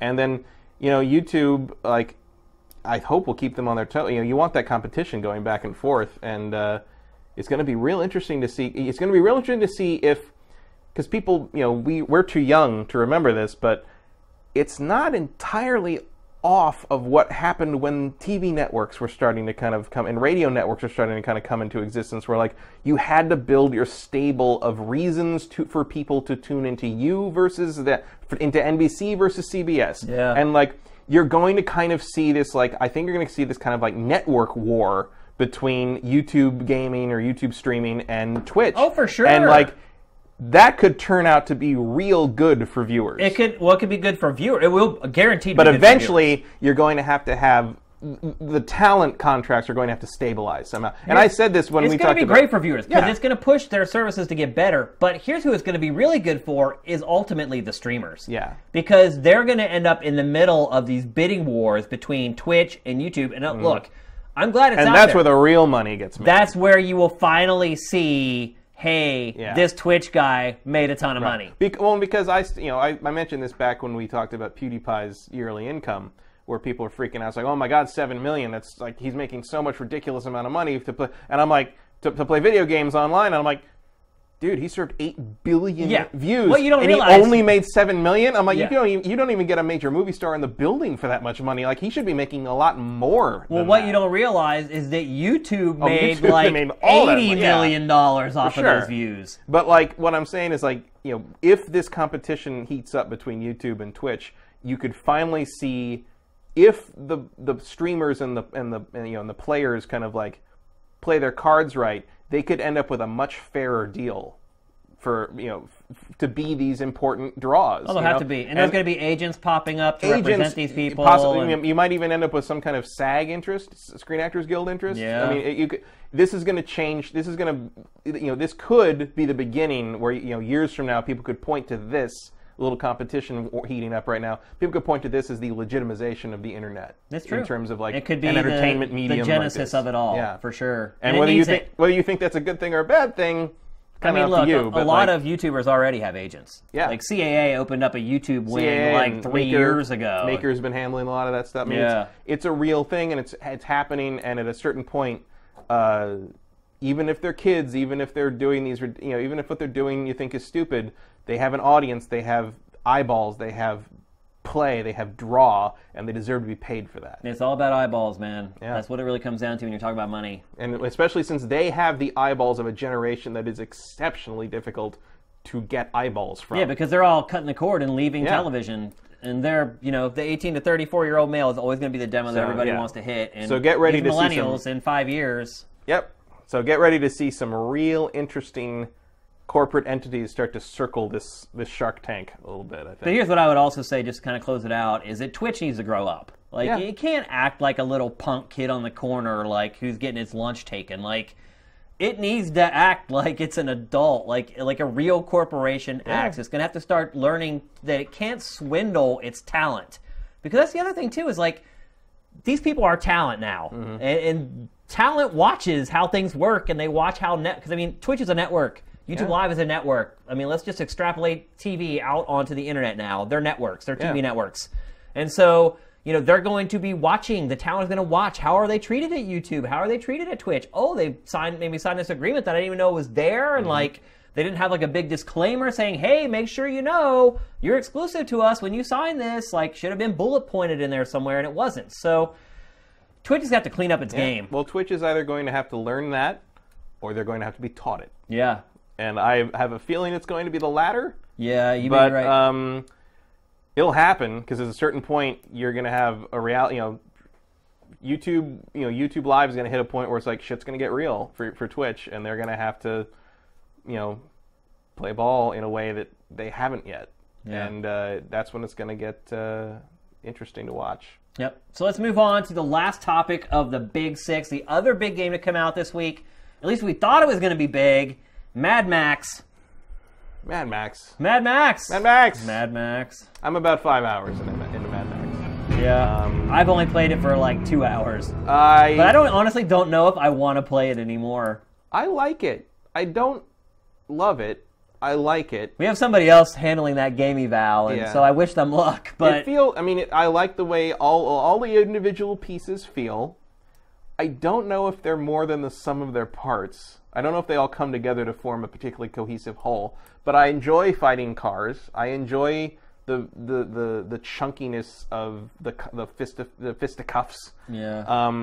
The guns feel great. The explosions are great. Like the characters are fine. Like it's a solid B. I've seen no reason for this game to exist, Matt. None. Like it is just like every generic open world game ever made, except it's set someplace that's just infinitely boring and dull. It's like driving from one location to another. It's just a flat brown wasteland. I mean, it is called the wasteland. It is the wasteland. Yeah, but it's just. I'm reminded of. That's kind of how I felt about Red Faction Guerrilla. Yeah. Where I was just like, it's just red. It's just, I'm driving to that tower so I can knock the tower down, and hopefully when the tower falls over, I'll be like, oh, physics. You know? Yeah. And like, that's pretty much what I'm doing here, except I'm using a harpoon. Yeah. You know, and like, instead of a sledgehammer. And I'm having fun. I am just not having fun with the game, I'm having fun. Matt. Just, I like the setting. I like my biggest complaint right now with that game. Why does Max look like every other generic video game protagonist? Like he looks exactly like Joel from The Last of Us. And no, he looks exactly like every character Nolan North has ever played. Ironically, not played by Nolan North. Yeah, he actually does have his Australian accent, and I do like his partner. Chum Bucket is a fun character, but I can't understand half of what he says. Yeah.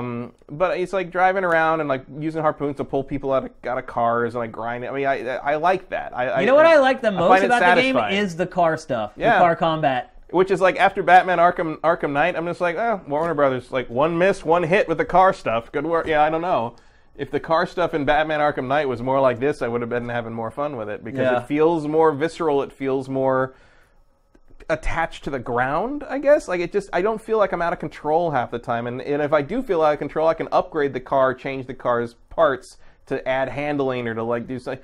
There's a lot of options there that kind of make it so I feel like I'm playing what I want to play with that car. But again, it's like, the 15th time out of the stronghold to go to the next like same identical tower you've already explored for scrap the 15th time.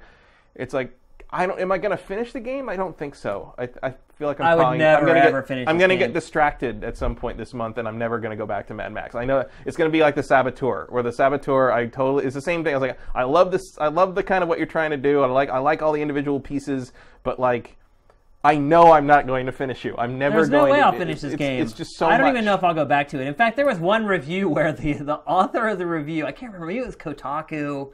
I think I saw that on Sifted today where it was like, I don't think I'm going to finish this. He's like, no, what he said was, if I weren't getting paid, I would, to play this game, I would never keep playing it.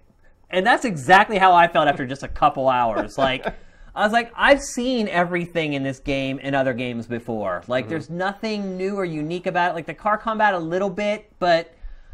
It's, like I said, it's like the individual pieces feel good.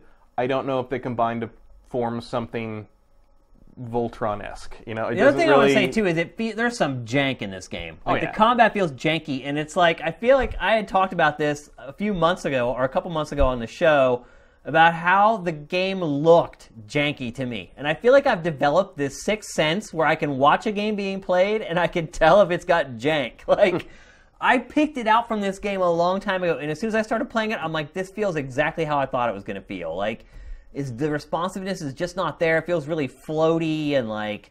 I don't think it feels floaty. I think it feels mushy. Mushy. Which to me is the opposite of floaty. Please extrapolate on the differences between those two terms. Floaty to me feels like the character's not connected to the ground properly. Yeah. Mushy to me is like skates around a little bit. Mushy to me is the character feels like he's stuck to the ground. Like a little bit. Killzone.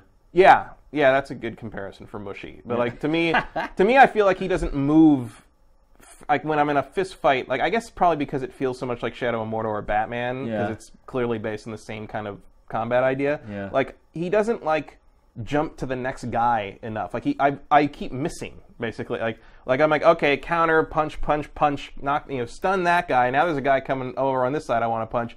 Push the other direction, hit punch, and he sort of turns around and goes whiff, like kind of whiff. I'm like, well, no, Batman would have done 2 cartwheels and like done a spinning back kick on top of the guy, and he's like on the other side of the alley, and like whereas like Max is just like, oh, my jacket's heavy, it's just like I should have got this tailored. I'm like, I don't know, he can strip all his clothes off, and like there's like that weird sort of you level a car up by building stuff, but you level Max up by finding a drug dealer and having peyote sprayed in your face, like that's just, I mean, I know they're trying to do the kind of like the the Australia sort of Ayers Rock kind of thing, but it's like it to me it just comes off as really out of place. Here's the thing. There's just nothing unique about it. There's nothing. There's not one thing the game can hang its hat on and say, this is something we did that not another game did. And when you have a game like Metal Gear that just came out, you have Just Cause 3 right around the corner. That's the thing. Just Cause 3 is going to make this game completely irrelevant. Exactly. There is no reason to buy this game. Like, look. Unless you love the car stuff. The car combat is decent. Look, but it takes forever to get to the point where your car can actually shoot explosive things. You're right. Yeah, like my car didn't do jack before I gave up. And so I just don't see any reason for this game to exist, Matt. I like Mad Max. I like I mean, that's the thing, though, is like Mad Max is so fluid. Because like I love that's actually my big question about this game is like how many people are gonna buy this game and expect it to basically be Fury Road. Yeah. And it is not a lot of people are Fury getting Road. schooled, yeah. I mean they've like injected a lot of I mean like the main bad guy is like Immortan Joe's like third son that was never mentioned in the movie or whatever, and like Gastown is like this thing is like the main place you're trying to get to, and like but like there's War Boys and I kind of they say witness me and stuff like that. Like you can tell like probably the last year they've been like injecting Fury Road elements into this game to make it feel a little more like that.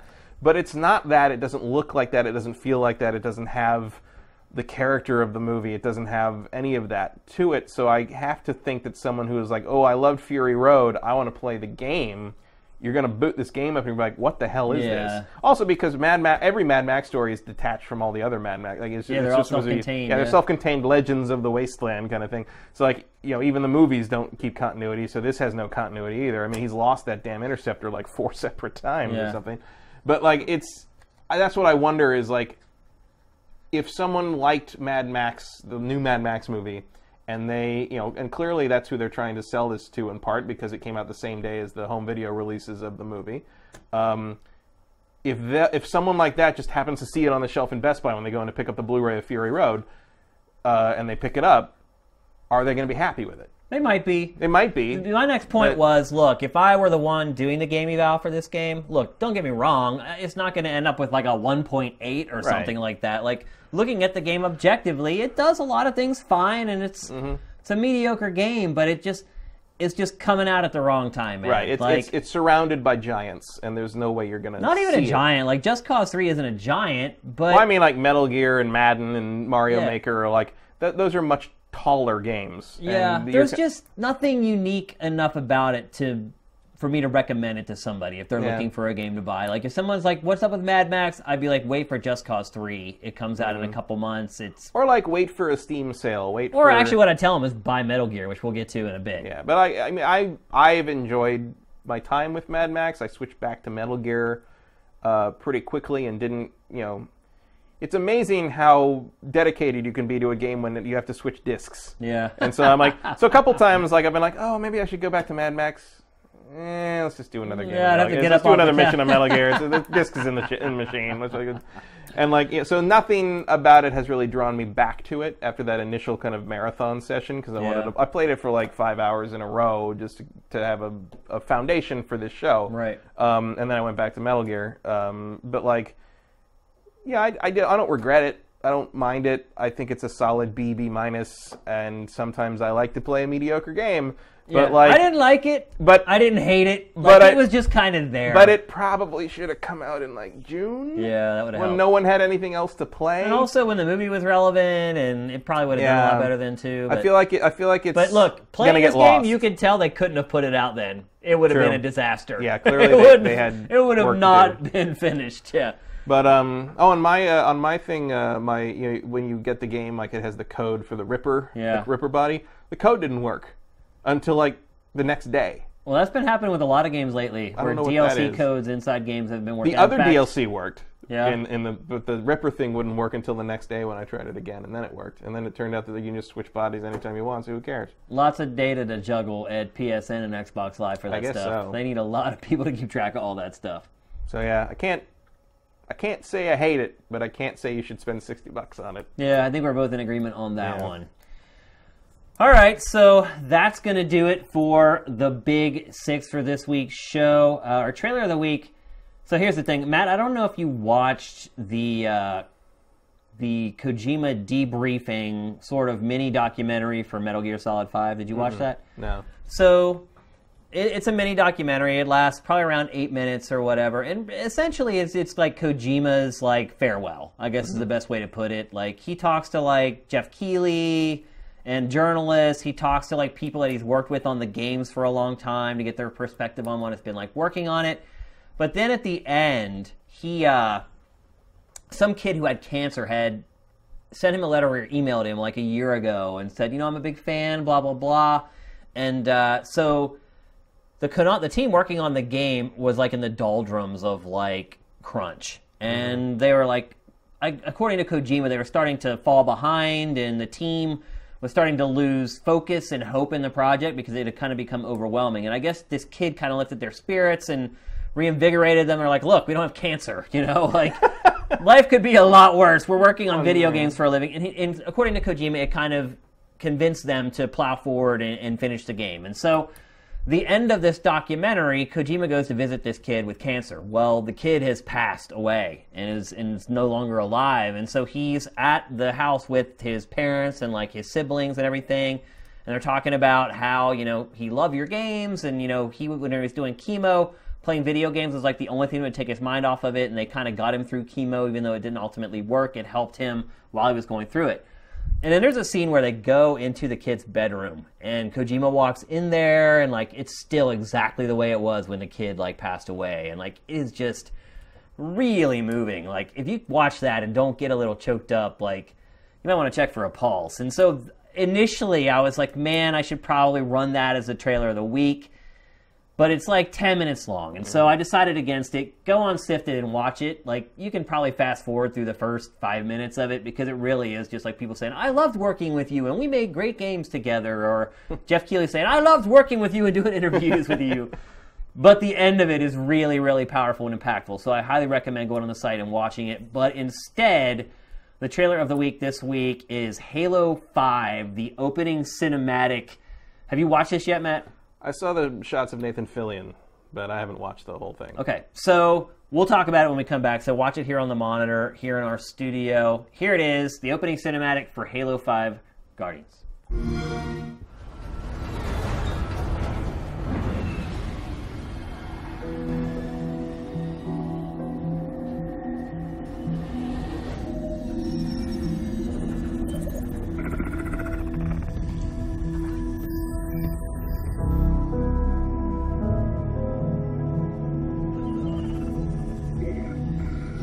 Fire Team Osiris.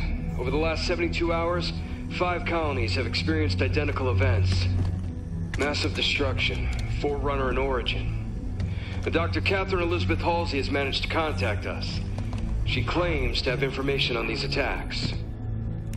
Halsey is currently in Covenant custody on the surface of Kamchatka. Your mission is to insert behind enemy lines, retrieve Halsey, and bring her back to Infinity. Be advised, Dr. Halsey is accompanied by Covenant Supreme Leader Jul 'Mdama. If you have the opportunity... Understood, Commander. Good luck, Spartan Locke. Infinity out. Tracking gear online. Affirmative. Say, before we make this jump, anybody want to say a few words? I figure if God can hear how scared I am, so can everyone else. Doc, you buying the first drink when we're done? You ask, you buy.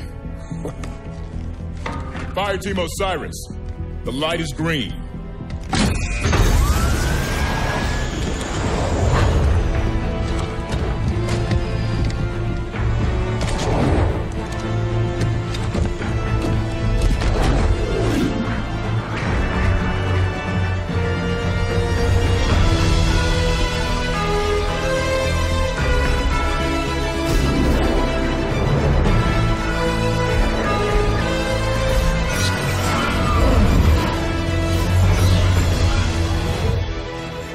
Check. Comms working fine, Lab. Copy that, Tanaka. Spartan Buck online and ready. Spartan Vale online. Weapons free. Contact.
What do you think of that, Matt? That looks pretty awesome, but I'm just like, at the end of that cutscene or whatever, I love the Halo universe, but you see all these awesome things in the cutscenes and the trailers and stuff, and it always just comes back to a guy with a gun in front of his face. You know, it's like that trailer's amazing. You will not do anything close to that cool in this game, because you can't. It's like, maybe it's time to finally make the third-person action game Halo. Yeah. You know?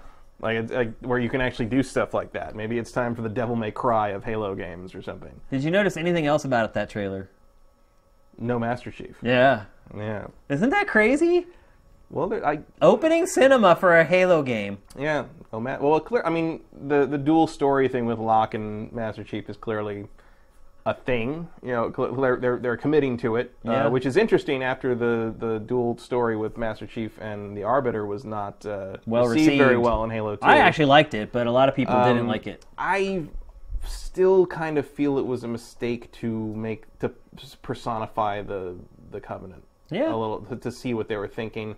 But then, like, the Covenant and kind of how they reacted to humanity and reacted to all that has become so integral to the story, it's hard to imagine it without it. Yeah. But at the time, I was like, I didn't really want to know what they were saying. I liked it, man. I liked it. I thought it was a good way to mix it up a little bit. It was, but then they kind of walked away from it in Halo 3. But I did like the Arbiter in Halo 3. I mean, the payoff in Halo 3 of the Arbiter teaming up with him and sort of the ending where humanity sort of like makes its peace with the elites aliens and all that. It was cool. It was cool. So I kind of, in the end, it was fine. But part of the problem was probably just that Halo 2 felt like half a game. Yeah. And did not have that damn city fight that they demoed it with at E3. I'm like, what the hell was that? Yeah. But did it get you excited for the game, that trailer? Because that's what trailers are for, right? They're promotional pieces of media that are supposed to get people excited to play the game and buy the game. Not really. Really? Well, because like I said, I like Halo and the world and the trappings, but I know the game's not like that. Yeah. Like the game is just going to be. It's almost like false advertising. Well, it's just going to be like walking through corridors and open stuff. areas, and maybe I'll drive a Warthog and I'll shoot stuff, and like that 15-minute loop. It's Halo. It's going to be Halo, and like. Let's hope. I'm starting to wonder at this point. I don't know, but like, that's cool. But it's like, I love that. But it's just like the blur cinematics for Star Wars: The Old Republic, where it's like those three blur cinematics were like three of the greatest Star Wars things made in the last 20 years. You're right, yeah. do you do anything remotely resembling that in the No. MMO game? No, of course not. Like, but it's like, yeah, it gets me excited for that world and that property and that brand. Yeah. But I know damn well that's not what I'm going to play. Yeah.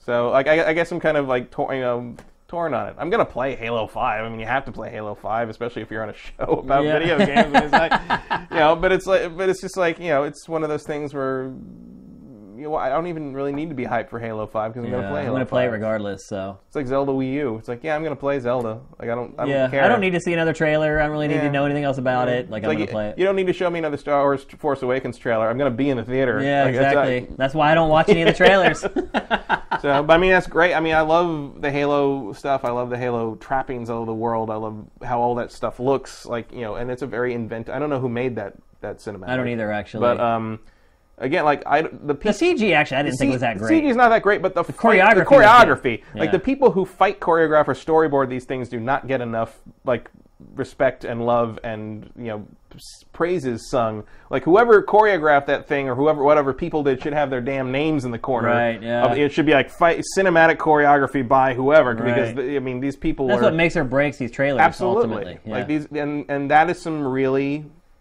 coming up with I think of all the action scenes that have ever been done in every sci-fi game and movie and everything ever, and now imagine, okay, come up with something no one's seen before. Yeah, it's tough. For the 5th game in this series, and that's only going with the ones with numbers in the titles. Yeah. So like, huge respect for the people that put those things together because they came awesome. up with Spartan snowboarding, basically. Yes. All right, it's time to move on to our deep dive. It is finally time for us to talk completely unfettered, unembargoed about Metal Gear Solid 5, The Phantom Pain. But no ending spoilers because we're not anywhere near there yet. Yeah. What a road it's been to finally get to this place where we can talk about the final retail version of The Phantom Pain. Yeah, it was kind of like putting that disc in my system felt weird. It did. It was like, oh my god, I have this. It felt good. I have this game, especially after the Ground Zeroes thing where it's like, all right, kind of a demo sort of thing. That's the funny thing of you because I went back and played Ground Zeroes again to get all the stuff that was going to transfer, the 19 guys that transfer over and like all that other stuff. And Ground Zeroes was a legit preview of this game. Oh, yeah. It was Metal Gear Solid 5. Yeah, like they did not lie to you. Yeah, I didn't think they were. I assumed that was how the gameplay was going to work and everything. But you're right, there weren't a ton of changes to the final game from what we saw in Ground Zero. Little tweaks here and there. But well, they fixed my biggest complaint about Ground Zeroes was like, if I'm behind cover and I hit the binoculars, I don't want to look at the cover really closely. I want to see over what I'm looking at. So let's just start at the beginning because we kind of talked about this a little bit last week, and so we want to kind of put a bow on it this week. The perfect review scores, Matt. How are you feeling about those now that you've spent significant amount of time with this game? Well, I'm 15 hours into what looks like to be like a 60 to 80 hour game. Yeah. But I feel like it's shown me its hand to a large degree, outside of whatever story twists or whatever lie down the road. Yep. The base is pretty much open for business. The mother base is like ready to. And I don't get it. Like I don't see. I like it. I like it a lot. I enjoy the freedom. I enjoy all the weird things you can do. I see the potential. I see the love. Basically, you can tell this game was made by people who loved the idea of what they were making. But I don't see the tens. I don't see it either, man. I don't even. Just getting on that horse for 5 minutes, I don't see the tens. Just a game that's this long needs more than 2 environments. That is my biggest gripe with this game is that you spend the first have you got out of Afghanistan yet? I'm still in Afghanistan. Yeah, and it's just like we were talking about with Mad Max. It's like this barren desert. Yeah, well, that's what I was saying last night to my girlfriend. I was like, I have spent a lot of time this week in a desert with beardy men. That's kind of been my life so far. It is interesting to play Mad Max, which is such a similar setting and geographical setting. There's no car combat in Metal Gear, but and such a kind of a bearded protagonist sort of thing running around doing open world stuff, and then you go over to Metal Gear and you're like, wow, this is a better made game. But it's just the smoothness and the responsiveness and the inventiveness you can use in Metal Gear Solid 5 is just on another level. Oh yeah, the thing I love about this game is all the little stuff, and that's kind of the problem for me is that I feel like it's the little stuff that's done really well, but the core of it isn't isn't up to scratch with the other parts of it. Like, there's so many cool little Easter eggs and details hidden in this game and little stuff that happens, and like, you can screw around with this game and cool stuff happens. Other games you try to screw around with it and they break or it just does nothing. This game will be like, oh yeah, we thought of that. Yeah.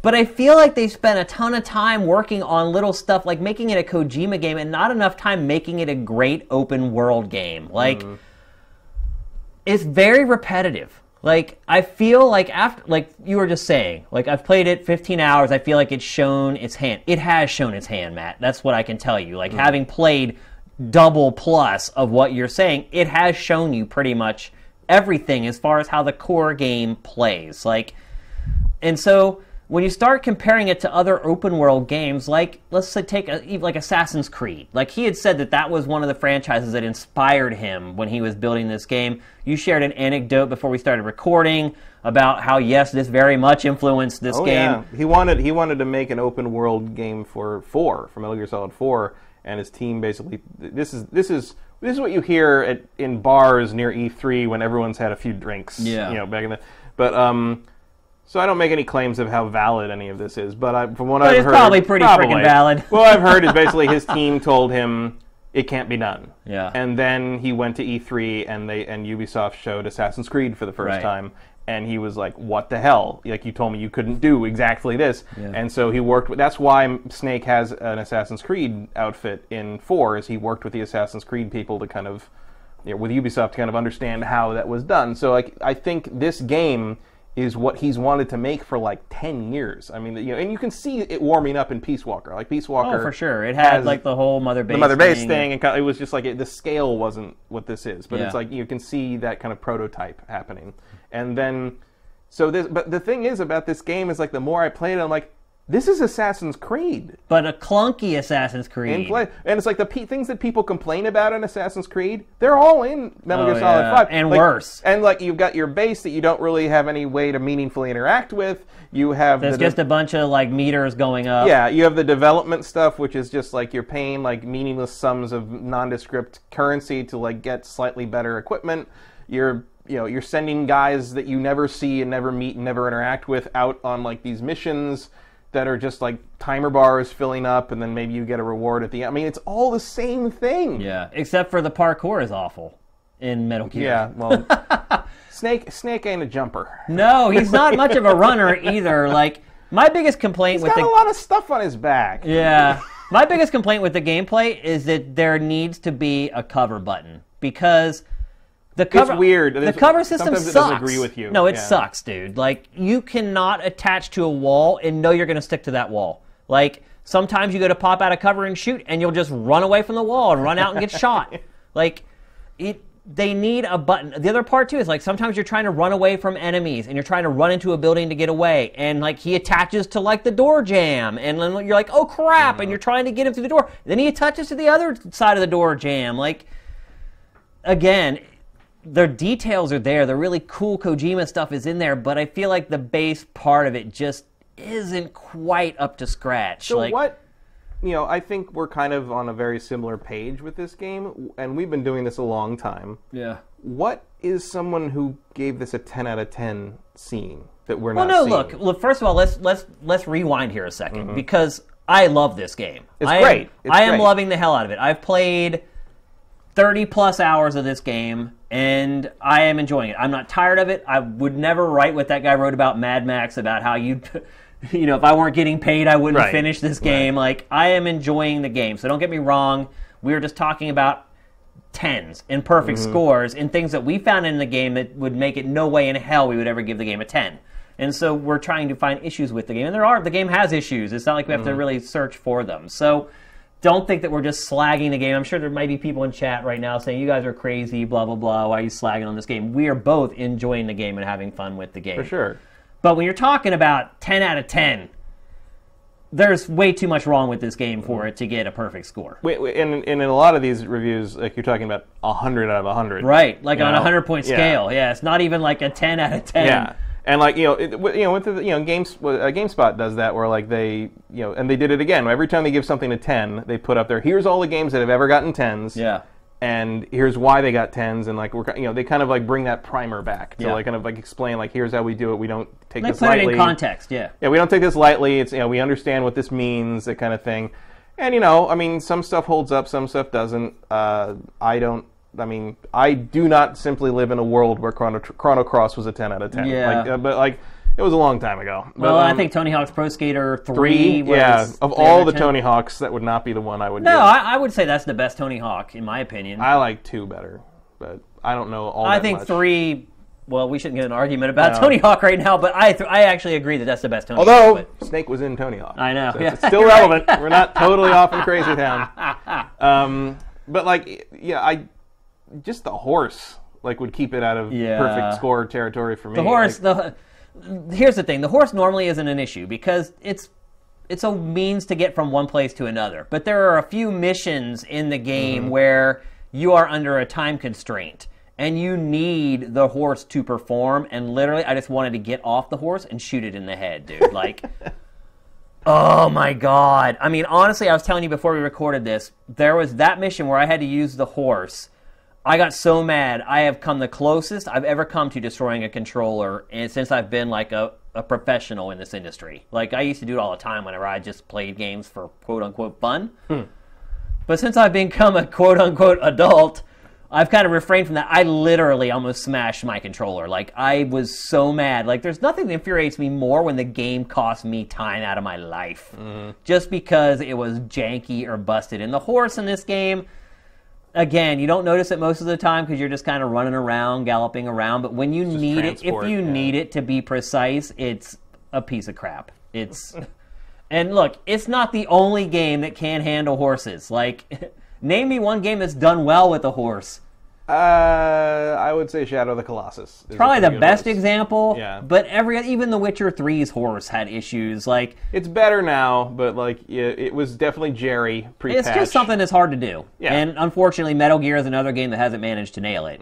And but although like it's weird that they didn't nail it because the animals are so well done. In this game. A lot of them are for sure. But I guess you don't have to ride them. Although I really wish I could strap a saddle to that bear. Yeah. But it's so look. Also, have you found a snake?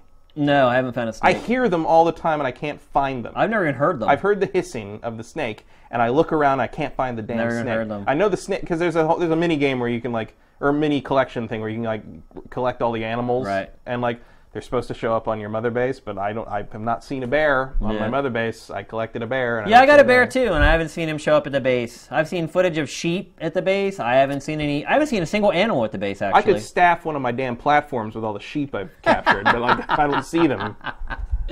So let's talk about the whole Fulton mother base element of the game.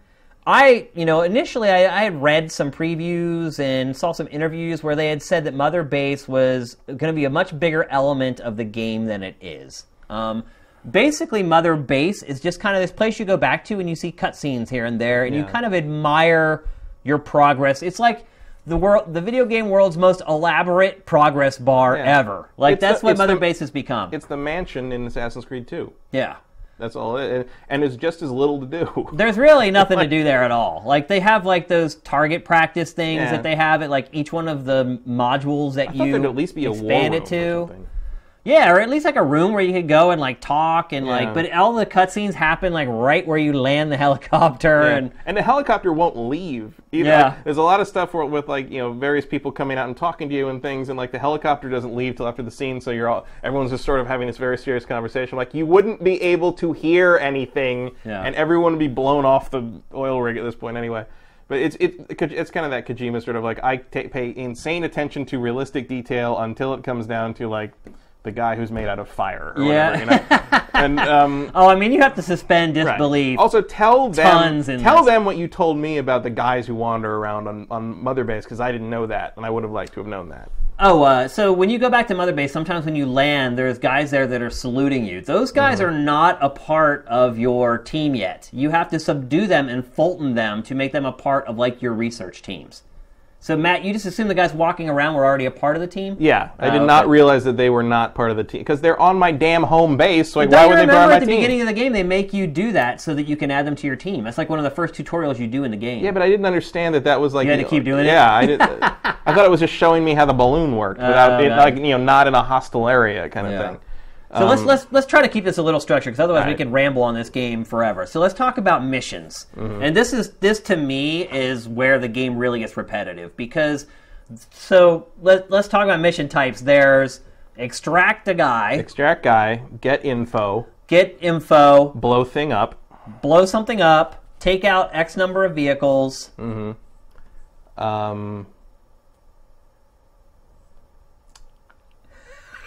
I think that might be it. And really, they all kind of come down to blow thing up, get thing. Yeah. Like, the challenge and the interest is kind of in the different configurations and how you get in there and whether you want to go loud, whether you want to do perfect S rank kind of thing. Yeah.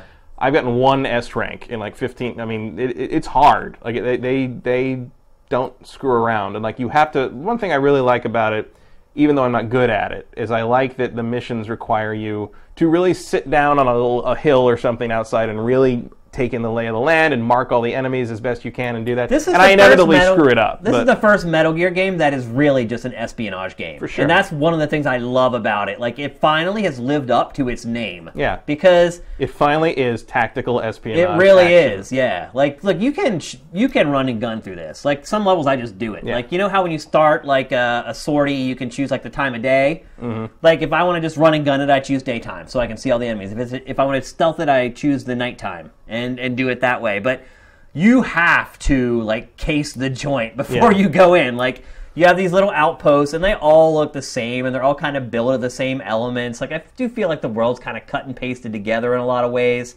But I could not possibly... I mean, you can show me a couple of places that I know which ones they were, but, like, in general, I feel like I'm going to the same place over and over again. A lot of times you are. Well, yeah, but I mean...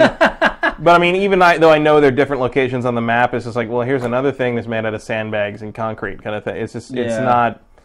You know, it's lucky that well, not lucky, I'm sure it's by design, but like that the enemy AI is so varied in that they react differently. Even if you retrain the same mission, sometimes these guys will do different things, and sometimes even though they see you in the same, which of course I'm sure makes it a headache for people who are perfectionists because you never know what these the guys AI do. in this game is so much better than any other Metal Gear. Like the enemy AI, it is leaps and bounds. Like, again, another one of my nitpicks with this series for forever was the AI. About how you could be laying on the ground and some guy is standing like right next to you and doesn't see you because you're not in his quote-unquote vision cone. Like, now I have done that in this game. Really? Well, because like a couple times I'll be in grass and in tree, like near a tree or something, and I'll do that thing where you lay and then you lay down and then you hold triangle and you lay even flatter and just play dead or whatever. It's X.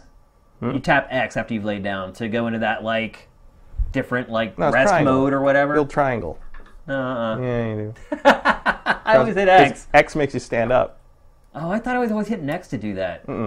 You hold X to lay down. No. X doesn't make you stand up. Circle makes you stand up. Circle would adjust all your levels of like, yeah. Wait, are you playing Xbox One? No. Oh, no. X sends you into that super like stealth mode when you're laying down.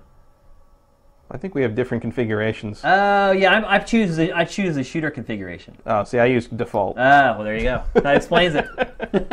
Play your way. Yeah. With Metal Gear Solid 5. Yeah. But like I've been laying there like and like because I had no other choice. You know, sometimes it's like, oh, I fucked up. Here comes the guy. So I'm just gonna lay down and play dead. And like they've walked right past me, like feet away.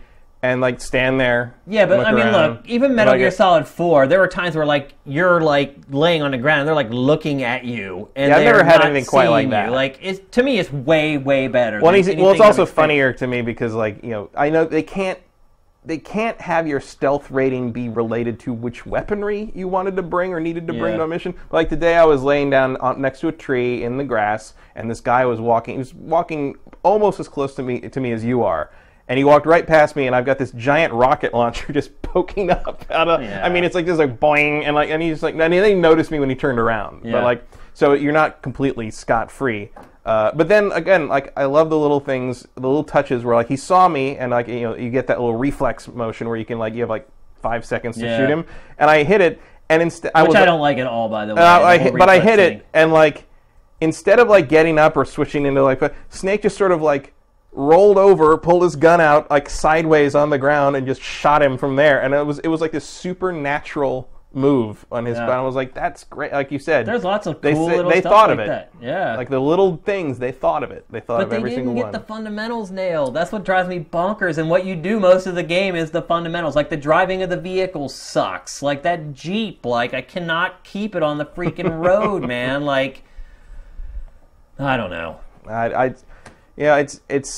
It is the same thing kind of over and over again, and it's really sort of up to you to make your own fun, I guess. And it's the same missions over and over. You go back to the same outposts over and over. In fact, I should probably mention what happened to me. I feel like kind of an idiot for this, but I don't know if I am an idiot. I'll be interested to see if this has happened to other people, but like I got to a place in the campaign where like it wasn't giving me new missions to play.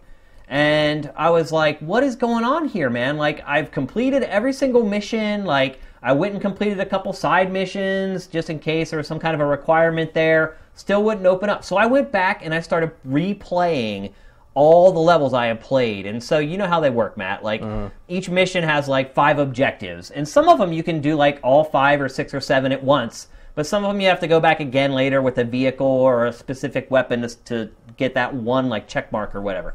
So I went back through these levels I had already played, trying to complete every little mini objective inside each of the missions. And still, the stupid thing wouldn't open up. And I'm like, what the hell? I burned like 10 hours doing this.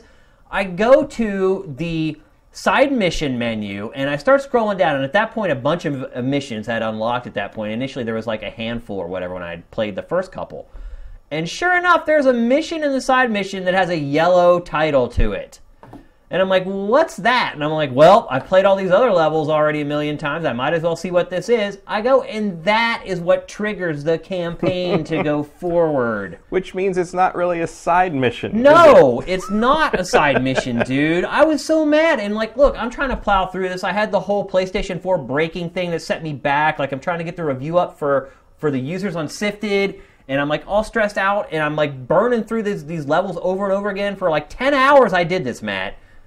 For nothing. All I had to do was go play a side mission. The game doesn't tell you to go play the side mission. There's no alert. Like when you go back to Mother Base, sometimes the guys there will be like, hey, you might want to get more medicinal herbs, or hey, you need to really work on this, Snake, or boss, but nothing, dude. No one's like, you might want to check out some of those side missions there, bro.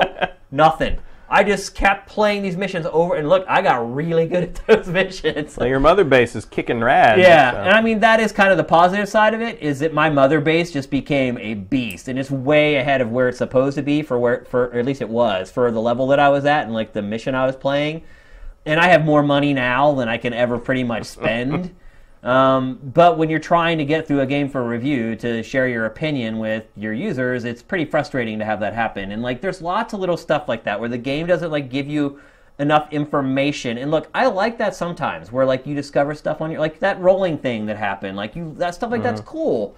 But dude, when you're like impeding like someone progressing through the game by just not telling them how to do it, it's like, that's where it starts to get a little funky for me. So I wasted a ton of time doing that, and like, the missions are all kind of the same thing. You go back to Afghanistan, and there's one other environment. I won't spoil it for anybody who hasn't got there yet. But there's only one other major environment in the game. Well, I guess we should probably talk about the story, since that's always seems to be something really important in Metal Gear games, even though I usually don't give a crap about them in Metal Gear games. Well, it's interesting that, like, the story kind of leaves you alone most of the time in this game. Like you go for huge chunks of time without like ever touching the story. Yeah, I mean, like the prologue is like all very narrative driven, and then after that they kind of, you know, like, I mean, it's that cutscene we've seen a million times with Ocelot and Snake on the horse, and like they boot you out in the open world, and it's like, see you in about 40 hours, dude. You know, it literally is like 5 hours later until the story really, anything happens in the story. Which, I mean, it's a departure from Kojima's usual MO in a tremendous way. I'm not arguing with it. Yeah, but like, well, here's the thing. He went from one extreme to the other, to the other. He didn't find the happy ground in between, like.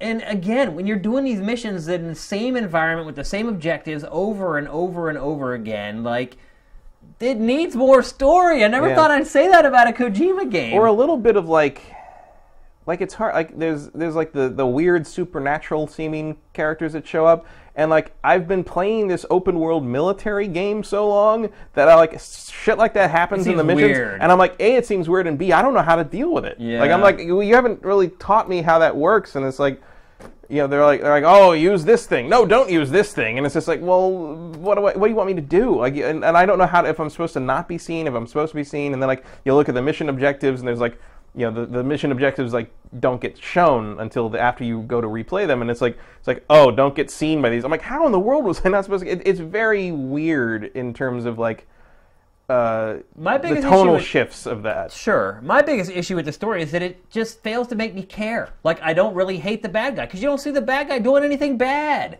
Like, you don't build an attachment. He blew up Mother Base, man. Yeah, he like killed people from Peace Walker or like something. 9 years ago, Yeah. and like you went to sleep and then you woke up and now you should still hate the guy. Like, I just... Now the X-Men are trying to kill you. I don't know what... Yeah, and like you don't build an attachment to like all these people that you recruit, because really all they are is like a still image of a face and like a meter. Like, I don't have an attachment to this. And look, love or hate the old Metal Gear stories, no one could really say that they didn't care about it. Right. Like, either you really hated it because you thought it was so convoluted and stupid, or you totally bought into the lore and you absolutely loved it and adored it. But there was never just like a meh, and that's the story of Metal Gear Solid 5, Well, a big also, like, fat meh. What is... You know, I didn't finish Peace Walker, but I did play... You know, I haven't played entirely through, but like... Why did the character of Naked Snake / Big Boss, or whoever they're calling him in this at this point, he doesn't talk anymore? He doesn't talk. Like, they hired Kiefer Sutherland to be his voice, but he doesn't. He has like no dialogue. The only time you hear him talk is in tape recordings. Yeah. Like, you can get cassette tapes where they've recorded conversations he's had with other people, and there you hear Kiefer just going off. Like, he's voicing for like 3 minutes straight. Yeah. But in the game, it's all grunts, yes, no, like... Oh, and Hya. Like the horse. You can hear him and he says "Hya," like clearly it's Kiefer Sutherland. But yeah, it's like Snake or Big Boss, whatever you want to call him, is just like he's the whole story is like non-existent. Yeah. I like can't believe it. 80% of the dialogue is Miller. Yeah, I'm flabbergasted. Like, I feel like Kojima just took the criticism like way too much to heart and just went the whole. It's one of those super weird. Be careful what you ask for. You just might get too much of it deals. And I also don't. I mean, I am not a big. You know, David Hayter's Snake voice, I think, is a relic of 1998 game voice acting. Yeah. But I don't buy Kiefer Sutherland's voice coming out of that character for once. He just sounds like Jack Bauer. I don't either. But I think a lot of it is just we're so used to seeing Snake and associating the voice with him that.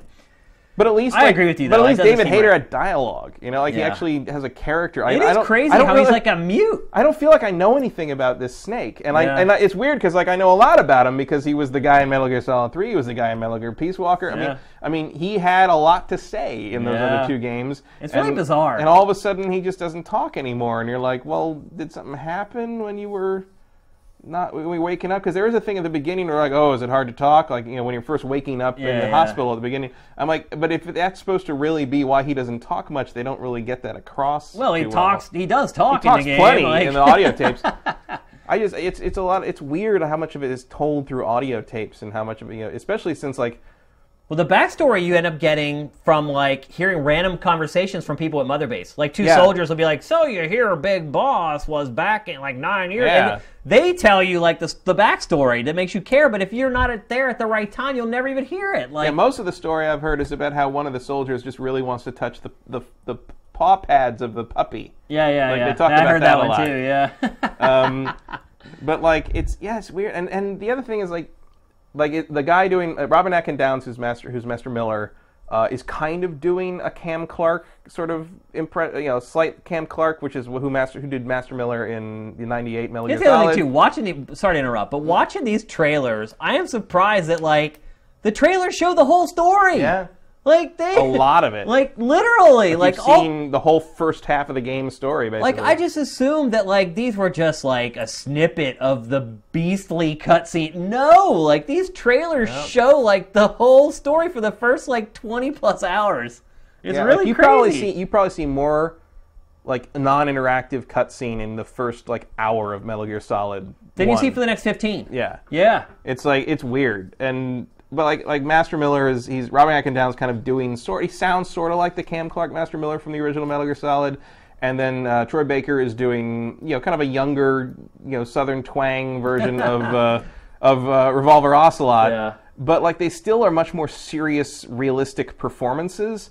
And there's so much of it is told through audio that, like, sometimes I don't know who's talking. Yeah. And the funny thing is, like, yeah, the original Metal Gear Solid, like, voice acting cast was, like, a bunch of caricatures and stereotypes in some way, but you always knew who was talking to you. And, like, it's weird how, and maybe that's just, I don't feel like I have really a lot of nostalgia for the old Metal Gear Solid games, but, like, part of me really misses having those exaggerated performances in this game. And I know maybe they wouldn't fit, but... Here's what I'll say Kojima's great at. I don't think he's a great storyteller. I think he's a middling director.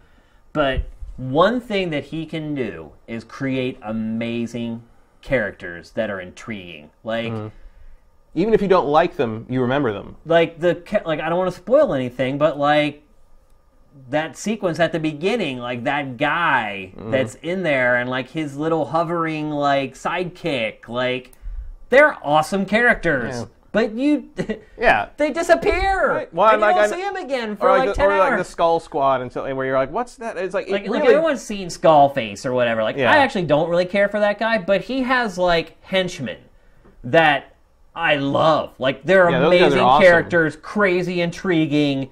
Like, he is so good at making memorable characters, but they aren't explored in this game, and they're introduced, and then you don't see them again for, like, huge stretches of time. Yeah, like... Well, they're not... I mean, I'm sure the answer is some stupid thing. It's probably going to be just, like, nanomachines again or something. Nanomachines. Everything's nanomachines. But when they first show up, like, there's... the Skull Squad is awesome, and, like... And when they show up later, there's some crazy stuff in this game where you're like... But it's like, like there's a cutscene like, early on when you first started doing a bunch of missions, and like the Skull Squad shows up and they break all the rules of the game. So like you kind of I mean, on one hand it's kind of frustrating, but also sort of scary, and it's like you're like, well, how the hell do you handle this? And there's like this giant. There's a thing that happens that I thought was Snake hallucinating, and it wasn't, and it was real, and I'm like, holy shit! And then but then you have to go back to this sort of like standard open. You have to go infiltrate a base full of dudes again. It's like you just saw like a fucking giant mech, maybe something was there, and then you're like, oh well, I guess we'll just go steal a piece of paper from a time to reload my AK-47.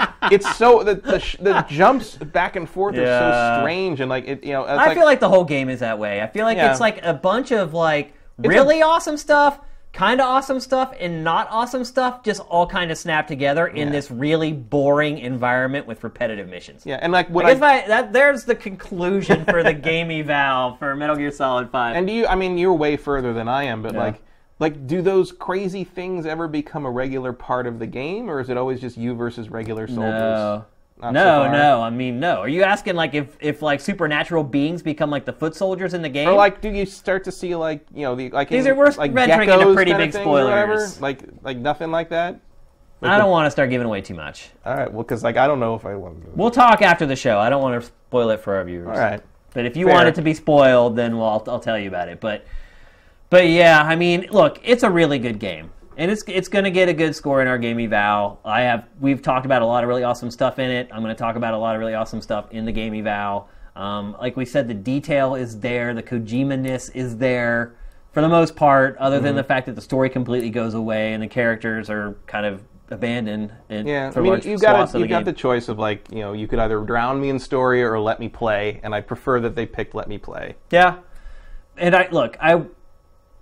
I don't want to say too much, because people still need to read the game eval, and there's a lot more information I'm going to include in there. I am enjoying the game. Obviously, anything you play for 30 hours and you want to go back and play more, you're enjoying a great deal.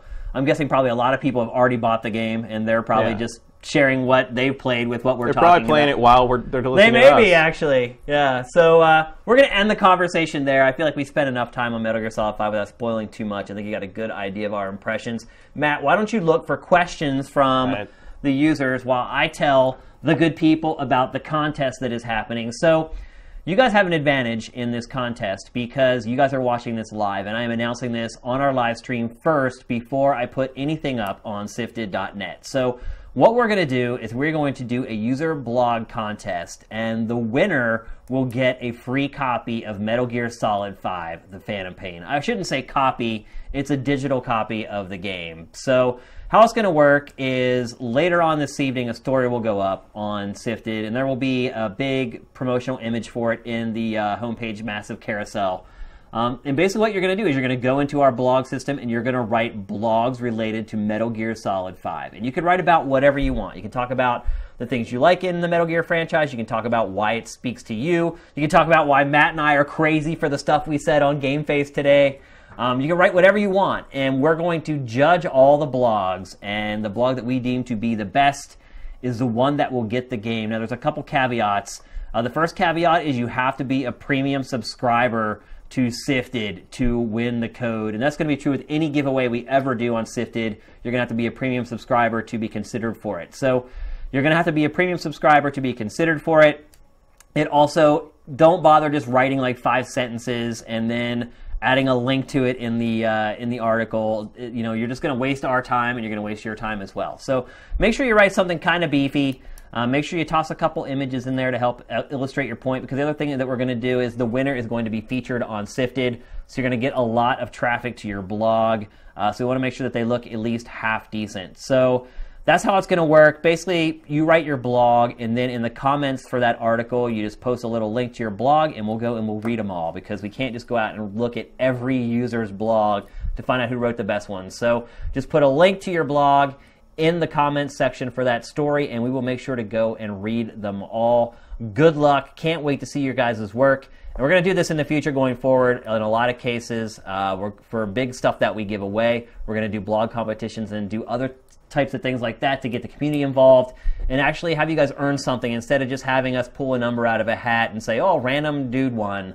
Let's see you guys put your chops to work and actually earn some really cool rewards through Sifted, and that's the plan. So look for that story later tonight, early tomorrow. Again, you have an advantage because you're going to be able to write this or start writing your blog right away, whereas people who are watching the archive of this show are going to be starting a little later on it. So you have a bit of an advantage. And Matt, do we have any questions from viewers? No, not really. I think everybody's listening to you. Oh. So my plan didn't work. My plan was like, toss it to you so they can ask questions. So the delay, by the time I finish explaining, there will be a couple questions. Well, SMC92ian wants to know if GameFace is going to move to YouTube.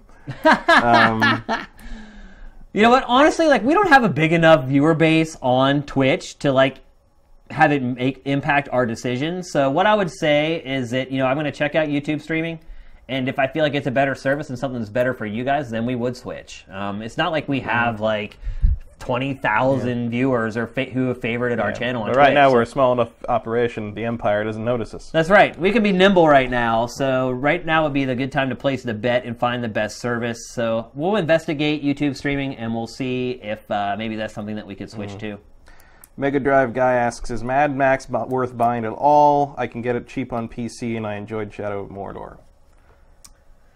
Bringing up Mordor, that's a little bit of an odd reference, don't you think? Well, I think it's Warner Brothers, and it's kind of, it's clearly they're cut from the same cloth in a lot of ways. I should say, this is Warner Brothers' first kind of miss in a while. Yeah. It's not a total miss. It's still a decent game, but, it's functional. They've been on fire, dude. This is the first, mediocre game that they've released in quite a while. Mediocre. You don't get that because you haven't seen the movie. You need to watch Fury Road. Yeah, I do. I'm going to maybe watch it. Well, I can't watch it tonight. I got to play more Metal Gear to get the game done. I would say if you can get it for cheap, I'd pay. I would say I'd pay $40 for it. Yeah, that sounds about right. $30-$40 I would go for, and it's not a bad game. And if watch the trailers, you watch the first 60 minutes or whatever on the internet, what you see is what you get. It's a solid B, and it's if you're ready for that, you'll like it. I think I would say that about Metal Gear too. What you see is what you get. Yeah. All the footage that we were running, right, this wasn't footage that I captured from the game. This was all footage that was in the gameplay demos that they put out and trailers they put out. Mm-hmm. And, pretty much what you've seen in those demos is the game, so. What was it? What's Susudio Psycho? What's your guys' Game of the Year contender so far now that Phantom Pain is out? Phantom Pain's a contender so far. Contender. I don't think it beats Witcher 3 for me.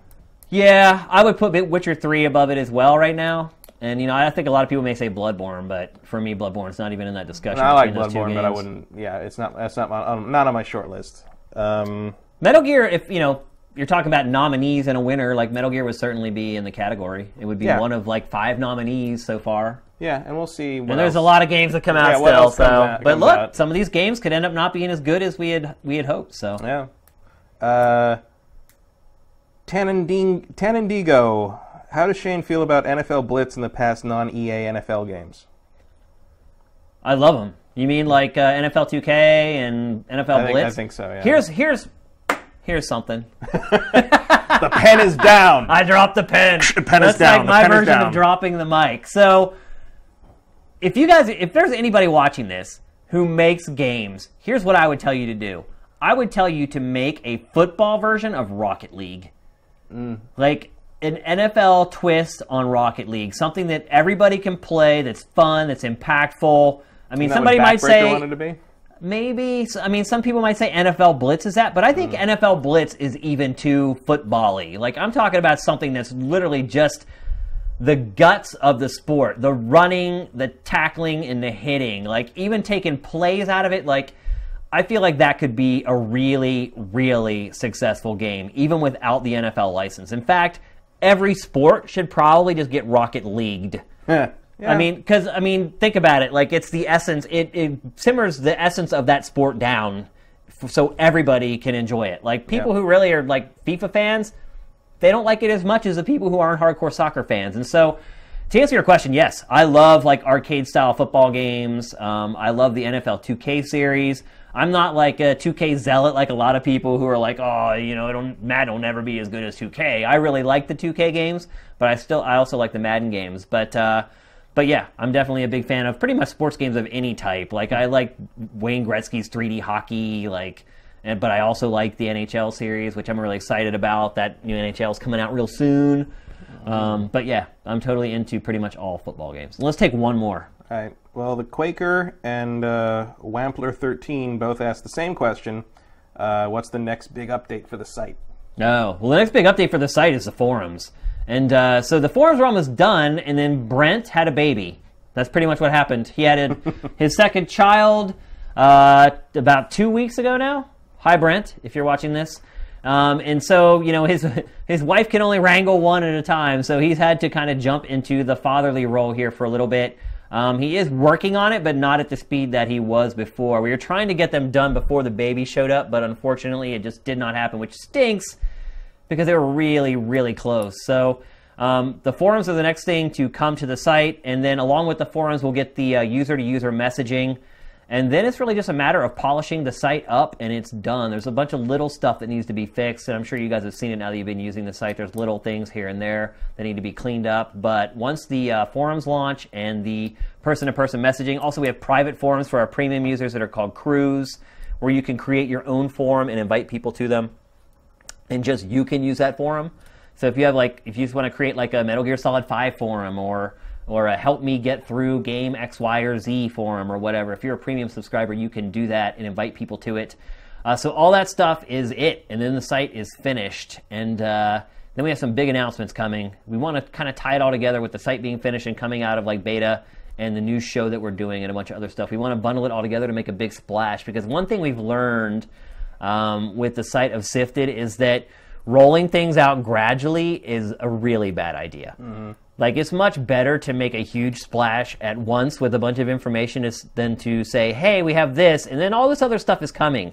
It's really hard to message that to a big audience. It's easy to do it when you have people who are really engaged and people who are coming to the site every day, but when you have people who maybe stop in a couple times a week or once a week, it's really hard to get that messaging across, because once you do it and then 3 days later it's gone, those people have no idea what happened. So we're trying to bundle, I hate that word, a bunch of stuff together, which is the site being finished, the new show, and a couple other things as well. So we're kind of trying to time it all out to make one big splash, one big social media push as well, with a lot of the people who helped us with the initial site launch for Sifted. So trying to have basically kind of a second launch of the site. We want to make sure we have something significant to do it with. So that's kind of it. Cool. Thanks for the questions, guys. As always, good ones. And as always, thank you for supporting Sifted and GameFace. good show today, Matt. Lots of stuff to talk about. Yeah. I don't even know how we're sitting for time right now. It seems like we're probably running pretty long. Or Oh my gosh. Hi there in Europe. Was it 5 a.m. Oh over there? gosh. If you guys are still there, you are champions. There were a couple of Europeans in there asking for a set date and time. Yeah, It's a yeah. little Euro-friendlier, but... Yeah, look, I apologize. You know, the show does keep kind of jumping around. It's just so hard when you're a little site and you only have so many people and so much money to work with. It's not like when you're at GT or IGN and you can just throw somebody else on something. It's like, you got to do it. And sometimes stuff comes up and you got to change your plans and readjust. And I do apologize. I know you guys in Europe are crazy dedicated. We really appreciate you guys staying up late for us, more than you'll ever know. So the good thing is this Metal Gear competition, you guys can actually win. This is one contest where it's not just Continental US. There's a code. Yep. Yeah. So you guys can totally win this. Make sure to put in a bunch of words like color spelled with a U so we know you're European. Yeah, make sure you spell defense with a C at the end as well. So, but anyway, we hear your cries, guys. We're doing the best that we can, but unfortunately, we're not some mega corporation where we can just throw money and people at any problem and make things happen. So maybe someday we get to that place, but right now we're just a little guy starting out, and we're This doing. co-host is a day job. Yeah, so, I mean, exactly. So. Anyway, we'll do our best. We were kind of hitting on Tuesday there for a while, and now Tuesday was good for a while, but yeah, now it's Wednesday. Yeah, Tuesday's a tough day with all the releases. Cause It you is. need like a day to play. Yeah. Maybe we'll end up landing on Wednesday or something. Yeah, we'll see. But See what anyway, happens. thank you for your dedication and for watching the show in Europe or wherever you are. And thanks for sticking with us for 2.5 hours. Like, we're asking a lot from the viewers at this point. That's a Marvel movie and a half right there. It is. The one thing I would say, though, is, like, literally, if you watch GameFace, like, you don't really have to watch anything else all week. I mean, you may disagree with our opinions on stuff or agree with our opinions on stuff or whatever, but you really haven't missed anything for that week in gaming. Like, you'll find out the major stuff. Yeah, I mean... And you've read all the other stuff, so if there's anything worth knowing, you'll distill it. Exactly. So... there's pluses and minuses to shows being really long, so thanks for sticking with us. It's definitely a negative. Wait till the Game of the Year Christmas show. Yeah, exactly. We'll do all day that day. It's definitely a negative to our bandwidth bill. I'll say that much, man. Like, Yeah. every episode of GameFace smacks us in the chops really, really good, but it is our flagship show, and that's what it's here for, to be kind of a messaging tool for you guys to stay connected to us. So, as always, thanks for watching. We'll see you next week. GameFace is up and out.